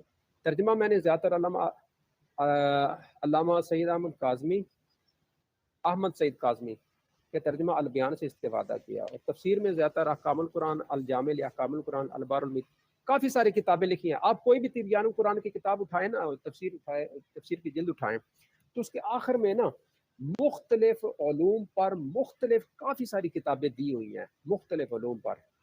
وہاں سے آپ کو اندازہ ہوگا کہ مطلب کن کن علوم پر ان کو مہارت حاصل ہے، اور کن کن علوم پر کون کون سی کتابیں انہوں نے اپنے اس تفسیر کے لیے مصادر و مراجع جو بنائی ہیں، ٹھیک ہے، ان سے انہوں نے میٹیریل لیا ہے. اچھا جی، وہ کہتے ہیں کہ میں نے اس تفسیر کو متوسط طریقے پر لکھا ہے، اس میں بہت زیادہ تفصیل ہے نا، بہت اختصار ہے. مسائل حاضرہ پر میں نے بہت شرح و بسط کے ساتھ شرح سے مسلم میں لکھ دیا ہے. ہاں جدید ویسے جو ٹاپکس ہیں نا اس پر بہت لکھتے ہیں، یہ خاص طور پر فقہ پر بہت لکھتے ہیں. فقہ نہیں ہوتا ویسے لفظ ہوتا ہے فقہ، ٹھیک ہے نا. ہاں فقہ نہیں ہوتا لیکن فقہ بولا جاتا. علامہ سعیدی صاحب نے اپنی اس معنی تفسیر میں جو اصولوں میں نگارش، جن اصول و قواعد کو اپنا نصب و لائن بتاتے ہیں، اس تفسیر کو علمی اور فقہی جواہروں سے آراستہ کیا، اس کا تذکرہ کرتے. آپ یوں لکھتے کہ میں نے قرآن مجید کا ترجمہ تا تو لفظ نہیں کیا، اور نہ ہی ایسا کیا کہ قرآن مجید کے الفاظ سے بالکل الگ اور عربی متن کی رعایت کے لیے بغیر قرآن مجید کے مفہوم کے ترجمانی کی جائے. میں نے اپنے آپ کو قرآن مجید کے الفاظ اور عبارت کا پابند رکھا ہے لیکن لفظی ترجمہ نہیں کیا، ٹھیک ہے نا، مفہوم میں ذکر کر دیا. اس کی خصوصیات کی طرف آ جائیے جی. آیت مبارکہ کا آسان سلیس با ماورا اردو ترجمہ ہے. متقدمین کی تفاسیر کی روشنی میں ہر آیت کی مختصر اور واضح تفسیر اور تشریح توضیح کی ہے، ہر آیت کی، ٹھیک ہے نا. علم اصول تفسیر کی روشنی میں آیات پر فنی گفتگو اور اصول تفسیر سے متعلق نکات. فقہ حنفی پر انہوں نے بہت کام کیا جی، فقہ حنفی پر تو بہت زیادہ کام کیا. اچھا، اختلافی مسائل میں علمی انداز نگارش. اچھا میں آپ کو بات بتاؤں، یہ جو ہے نا علامہ غلام رسول سعیدی، یہ مسلکن اہل سنت و جماعت ہے، ٹھیک ہے نا، جن کو لوگ جو ہے نا وہ بریلوی کہتے ہیں، لیکن یہ اپنے آپ کو کہتے تھے کہ میں بریلوی نہیں ہوں، میں اہل سنت و جماعت ہوں، بس اتنا. یہ مختلف جو ہے نا علماء سے، مختلف لوگوں سے اختلاف کرتے ہیں، لیکن کیا مجال ہے کوئی بدتمیزی کے الفاظ ہو، کوئی بد تہذیبی کی گفتگو ہو، بڑے سلیقے اور بڑے طریقے کے ساتھ گفتگو کرتے ہیں. اگلے بندے کی کہ جو ایک قول ہوتا ہے جس سے وہ اختلاف کرتے ہیں اس کو نقل ضرور کرتے ہیں، کر کے اس کے جواب میں پھر قرآن پاک کی آیات لاتے ہیں، پھر احادیث لاتے ہیں، پھر اقوال صحابہ لاتے ہیں، پھر خاص طور پر چونکہ وہ فقہی زیادہ تر مسائل ہوتے ہیں نا، تو ان فقہی مسائل پر یا عقائد کے حوالے سے جو مسائل ہوتے ہیں اس پر وہ قرآن و حدیث کے بعد جو فقہا ہیں ان کی عبارتیں لاتے ہیں. تو خاص طور پر انہوں نے جو جدید مسائل ہیں نا، مثلا کون سے، مثلا فوٹوگراف، یہ جو تصویریں کھنچواتے ہیں، ریڈیو، ٹیلی ویژن، ویڈیو کا حکم، ریل، ہوائی جہاز میں نماز ہے، پوسٹ مارٹم ہے، ایلوپیتھک ادویات ہیں، انتقال خون ہے، اعضاء کی پیوند کاری ہے، مثلا اسقاط حمل ہے، ضبط تولید ہے، یہ جو برتھ کنٹرول ہے، ٹیسٹ ٹیوب بیبی ہے، ٹیسٹ پراویڈنٹ فنڈ پر زکوٰۃ ہے، معیاری قرضوں کی ادائیگی پر زکوٰۃ ہے، قطبین میں روزے، وہ جو ادھر قطبین یعنی درمیان میں بالکل جو ہے، نماز اور کے احکام ہے، ٹیلی فون پر نکاح ہے، بیمہ ہے، اسلام میں کفر کی حیثیت، ٹھیک ہے نا، ایک مجلس میں 3 طلاقیں. یہ اب یہ بھی جو اہل حدیث ہیں ان کے اور اہل سنت کے درمیان اختلاف ہے. تو جو مکتبہ ہے غیر مقلدین کا اہل حدیث، وہ کہتے ہیں کہ ان کے نزدیک 3 طلاق ایک مجلس میں نہیں ہوتی، جبکہ اہل سنت کے جو ہیں وہ کہتے ہیں ایک مجلس میں اگر کوئی شخص 3 طلاقیں دیتا ہے تو وہ ہو جاتی ہے. اسی طرح یہ اسلام میں کفر کی حیثیت. کفر کیا ہوتا ہے؟ برابری.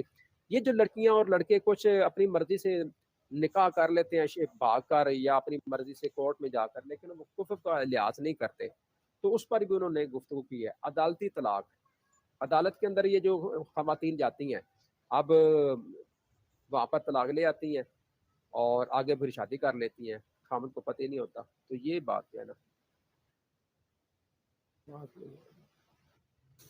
آواز نہیں آ رہی، کسی کو کوئی مسئلہ ہے آواز کے حوالے سے؟ جی بیٹا بتائیے. جی بیٹا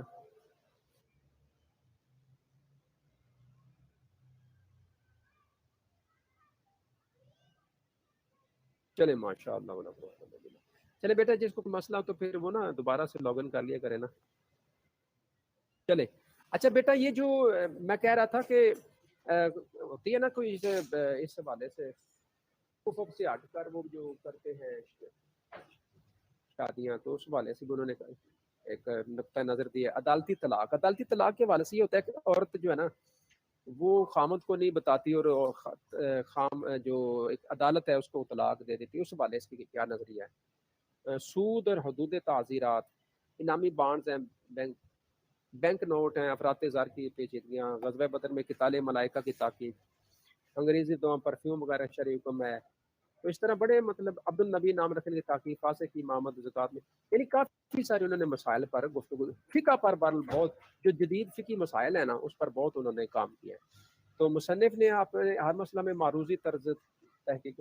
اچھا ویسے کافی سارے دلائل دیتے ہیں، دلائل کا انبار لگاتے جاتے ہیں اینڈ میں جا کر اپنی رائے دیتے ہیں. پھر مستشرقین کے اعتراضات کے مدلل مثبت جواب احقاق حق کو یعنی ثابت کرنا، اور ابطال باطل کو اس کا کلا کما کرنا اور اس کو جواب دینا.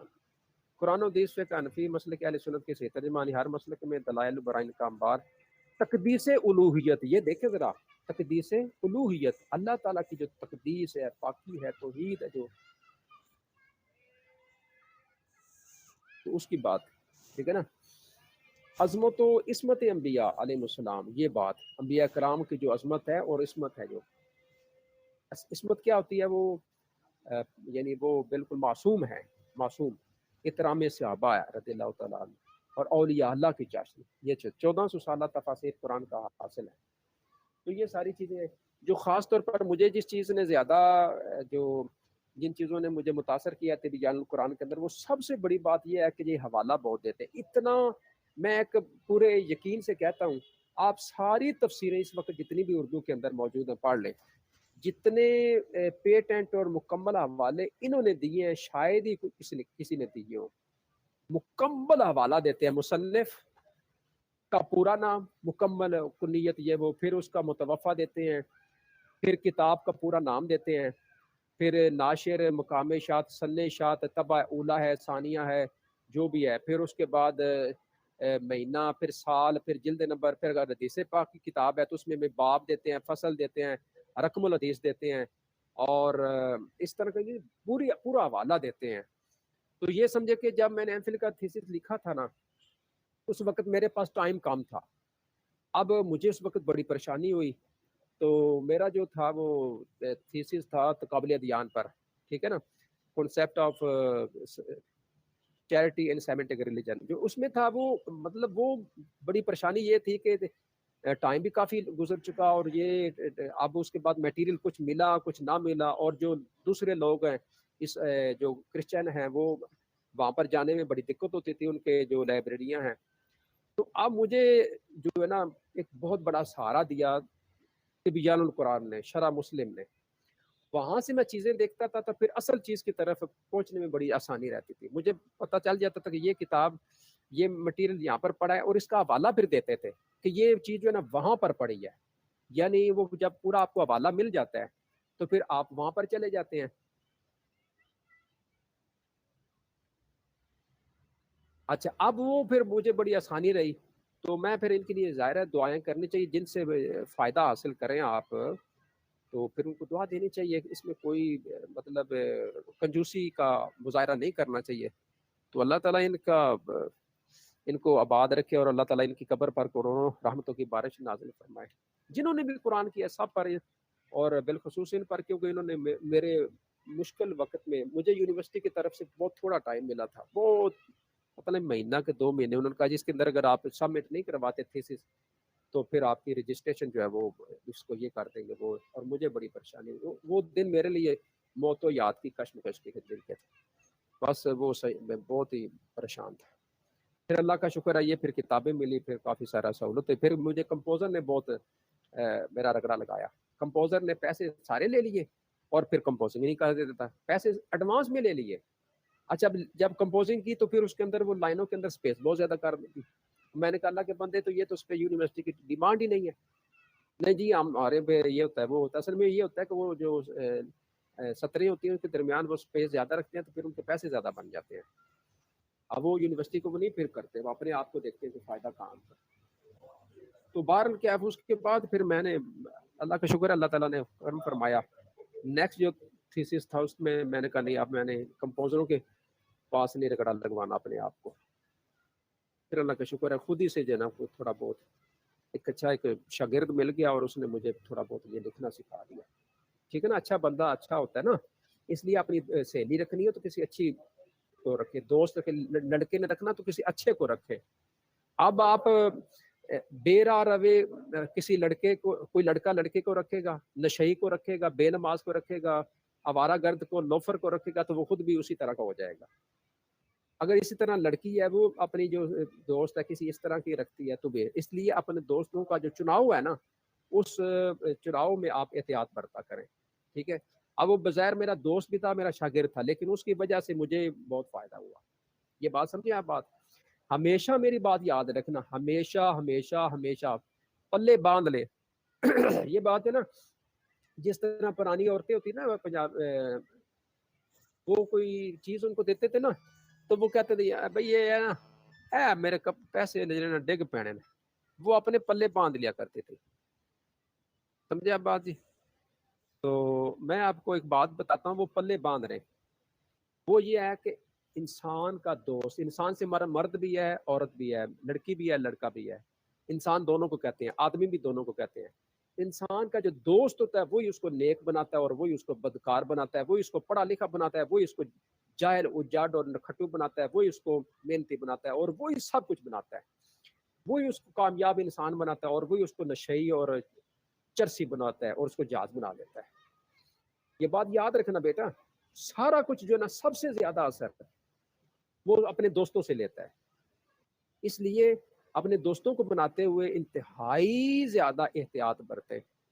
آپ کے مزاج کا دوست نہیں ہے نا, مزاج سے مراد اپنے مزاج کو ٹھیک رکھے. یہ نہیں کہ آپ اپنے مزاج کو الٹا رکھیں اور پھر دوستوں کو بھی الٹا لیتے رہیں, نہیں, صحیح رکھیں. تو اس کے مطابق آپ اپنے دوستوں کا چناؤ کریں. سمجھے بات. ایسا نہ ہو کہ وہ کہیں آپ کو کسی اپنی منزل, آپ کی منزل سے اتنا دور آپ کو لے جائے کہ جب آپ کو آپ کی آنکھ کھلے نا تب تک بہت دیر ہو چکی ہو, پھر آپ کو واپسی کی راہ نہ ملے, واپسی کے دروازے سارے بند ہو چکے ہوں. سمجھے بات. مراد کیا ہے, مراد یہ ہے کہ اگر کوئی نشے میں لگ جاتا ہے تو واپس تو نہیں آتا, وہ بہت کام ایسا ہوتا ہے. اس لیے ان چیزوں میں آپ دیکھیں, یہ بیٹیاں میں جو میری ہیں وہ بھی دیکھیں اور بیٹے بھی دیکھیں. ہاں سمجھے بات. آخری جو تفسیر ہے اس کو دیکھیے, اور چاند ایک باتیں میں آنے آپ کو بطور نصیحت اور کچھ کرنی ہے تو وہ بھی سنی گا. تفسیر احسن البیان ہے جی, حافظ صلاح الدین یوسف ہیں. تو رمضان المبارک 1993 میں اللہ تعالیٰ نے زندگی میں پہلی مرتبہ عمر کی سعادت کی حاصل کرایا. اچھا یہ کچھ باتیں انہوں نے لکھی ہیں, اور یہ تو آپ پڑھ لیجئے گا. ہمارا ٹاپک ہے وہ ہے ان کی جو خصوصیات جو ہے تفسیر کے حوالے سے. ٹھیک ہے نا. یہ تفسیر کے حوالے سے جو ان کی خصوصیات ہیں اس تفسیر کی جو ہے نا وہ ہم پڑھتے ہیں. کیا ہے جی تفسیر کا نام؟ تفسیر احسن البیان. احسن البیان. چلے کچھ چیزیں یہاں پر لکھی ہیں تو وہ آپ پڑھیے گا, اور چونکہ آپ کو میں نے کچھ باتیں بھی بتانی ہے اس لیے اس کا تھوڑا سا تعارف پڑھتے ہیں. اس احسن البیان کی خصوصیت حسب ذیل ہے. یہ حاشیہ قرآن یا مختصر تفسیر احسن البیان, یعنی ایک حاشیے کے طور پہ. حاشیہ اصل میں بیٹا اس طرح ہوتا ہے, یہ جو آپ جنہوں نے درس نظامی کیا ان کو تو پتہ ہے حاشیہ کیا ہوتا ہے, جنہوں نے درس نظامی نہیں کیا تو ان کو پھر حاشیہ بہت کم پتہ ہوتا ہے. اصل میں کتاب ہوتی ہے نا ایک متن, جس طرح قرآن پاک ہے نا اس کا عربی ایک متن ہے. قرآن پاک اصل جو عربی الفاظ ہیں, ایک ہوتا ہے سائڈوں پر چاروں طرف لائنیں کھینچ کرنا, تو ان لائنوں کے باہر کچھ لکھ دیا جاتا ہے تو وہ حاشیہ کہلاتا ہے. وہ اس کے اندر شامل نہیں ہوتا, اندر شامل وہ اس کی شرح ہوتی ہے یا اس کا ترجمہ ہوتا ہے, لیکن حاشیہ اس سے باہر ہوتا ہے. تو وہ تھوڑا تھوڑا ہوتا ہے. یہ کہہ لے کہ یہ انہوں نے بیان کیا کہ یہ جو ہے نا حاشیہ قرآن یا مختصر تفسیر اس کو کہہ سکتے ہیں. اس میں اگرچہ جگہ کی محدودیت کی وجہ سے زیادہ تفصیل سے کام نہیں لے گا, تاہم پھر بھی کوشش کی گئی ہے کہ عوام کو قرآن فہمی اور اس کے مشکل مقامات کے لیے جتنی تفصیلی ضرورت ہے اسے اختصار و جامعیت کے ساتھ ضرور پیش کیا جائے. اس کی میں مثال دے سکتا ہوں کہ ایک تفسیر ہے سید نعیم الدین مراد آبادی رحمۃ اللہ علیہ کی. اس کا نام کیا ہے جی؟ کنز الایمان تو ترجمہ ہے نا, تو اس کے اوپر تفسیر کا نام کیا ہے وہ؟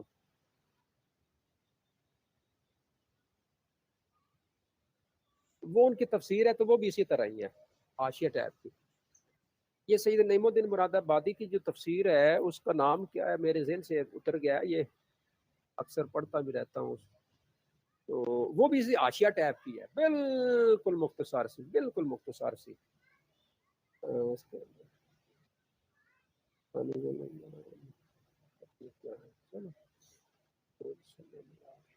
نہیں آ رہا,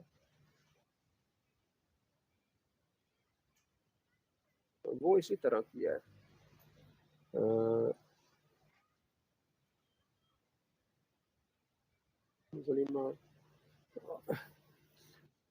چلیں کنز العرفان ہے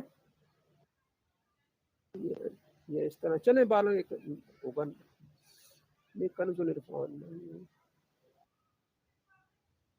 اچھا تو اب انہوں نے بھی اسی طرح کیا ہے, عوام کو قرآن فہمی اور اس کے مشکل مقامات کے لیے جتنی تفسیر کی ضرورت ہے اس کو بیان کر دیا. ٹھیک ہوگا جی. اسرائیلی اور ضعیف روایات کے بیان کرنے سے گریز اور صحیح تصحیح روایات کا اہتمام کیا ہے. احسن بیان میں شان نزول اور صورتوں کے فضائل میں بکثرت روایات مروی ہیں, لیکن ان میں یہ صحیح روایات بہت کم ہیں. عدم گنجائش کی وجہ سے مشہور ضعیف اور روایات کی تردید تو ممکن نہیں تھی, اس لیے صرف یہ التزام کیا گیا کہ صرف صحیح اور مستند روایت ذکر کر دیجیے, جس کا مطلب کہ جو روایت اس میں نقل نہیں وہ کتنی مشہور اور بالمعمول کتنی غیر مستند ہے.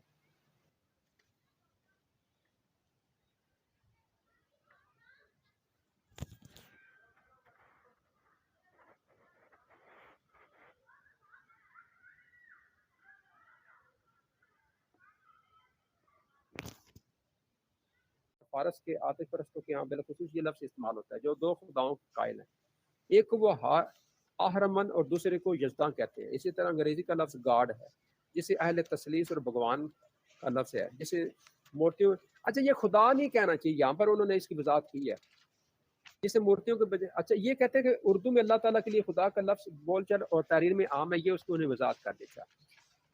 انگریزی کا لفظ گاڈ جسے اہل تثلیث اور بھگوان کا لفظ ہے جسے مورتیوں کے پجاری ہندو استعمال کرتے ہیں. ہمیں اردو میں ان تمام الفاظ سے گریز اور صرف اللہ ہی کا استعمال کرنا چاہیے. یہ میری بھی اسی کے ساتھ رائے ہے کہ خدا کا لفظ استعمال نہیں کرنا چاہیے, بلکہ خدا فارسی میں اور معنوں میں بھی استعمال ہوتا ہے.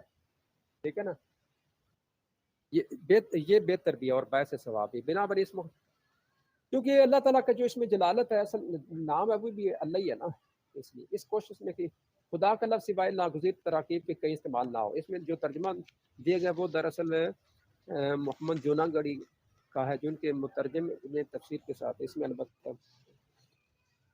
چلے جی. قرآن کریم نے گزشتہ اقوام ملل کا تذکرہ بھی کیا, لیکن تاریخ کے انداز میں نہیں بلکہ عبرت و معزت کے نقطہ نظر سے. اس میں دو قسم کی فہرستیں دی گئی ہیں. ایک فہرست قرآن کریم کے مضامین کے اعتبار سے ہے, ٹھیک ہے نا, مثلا حضرت نوح علیہ السلام کا یا موسیٰ علیہ السلام کا واقعہ کہاں پر بیان ہے, یہ فہرست. اللہ کی توحید کا ذکر کہاں ہے, اس طرح.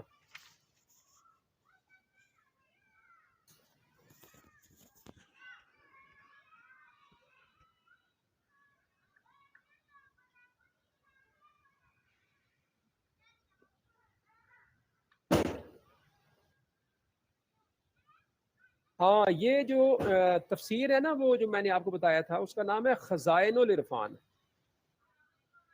سید نعیم الدین مراد آبادی کی جو تفسیر ہے نا حاشیہ ٹیب, وہ خزائن العرفان اس کا نام ہے. وہ بھی اسی طرح کی ہے, بڑی شارٹ کی قسم کی ہے اور مختصر سی ساتھ جو ہے نا مل جاتی ہے. یہ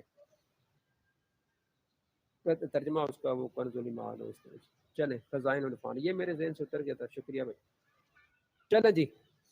دوسری فہرست حواشی تفسیروں میں بیان کردہ مباحث اور مضامین کی. اس کا فائدہ یہ ہے کہ فہرست کو دیکھ کر بہت سے اہم مسائل مباحث کو ملاحظہ کر سکتے ہیں جو فہرست کے بغیر علم نہیں آ سکتے. پوری تفسیر پڑھنے کی سعادت سے معروم رہتا ہے, اس لیے اس فہرست کی انہوں نے فہرستیں دی ہیں تاکہ پڑھنے میں آسانی رہے. ٹھیک ہے نا, مختلف یہ جو آسان و بیان میں. اچھا جی, الحمدللہ. مجھے تھوڑا سا یہ ایک تھی فکر کہ میں نے آپ سے ایک وعدہ کیا تھا کہ انشاءاللہ یہ جو آپ کا سلیبس اس کو کمپلیٹ کروں گا. پھر کچھ تھوڑا سا نیٹ کا تھوڑا سا کوئی مسئلہ بنا، آپ کی جو اس میں دعائیں محنت اور سب کچھ شامل ہے. اچھا اب کچھ باتیں میں نے آپ کو بطور استاذ کچھ آپ کو بتانی ہے، کرنی ہے. یہ باتیں جو ہے نا آخری دن ہوتی ہیں، آخری جو ہے نا آدھا گھنٹہ یا 15-20 منٹ اس میں ہوتی ہیں. تو ابھی کچھ باتیں آپ سے کہوں گا، لیکن اگر آپ نے کچھ سوالات کرنے ہیں تو وہ آپ کر لیجئے تاکہ میں ان کے جوابات دوں، تو پھر اس کے بعد میں اپنی تھوڑی سی گفتگو کروں گا.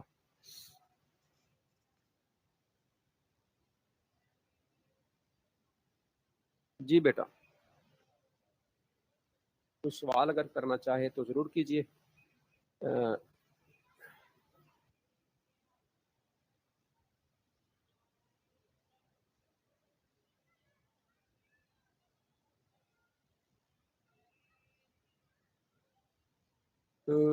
سر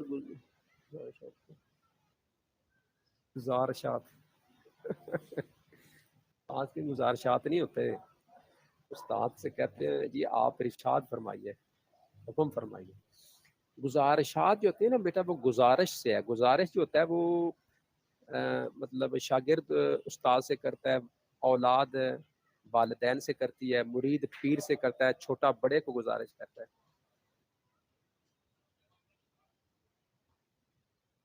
ٹھیک ہے نا بیٹا، چلے کوئی بات نہیں. جی کچھ آپ چلے سنیے ذرا بات کچھ آپ میری، میں آپ سے کچھ باتیں کرتا ہوں.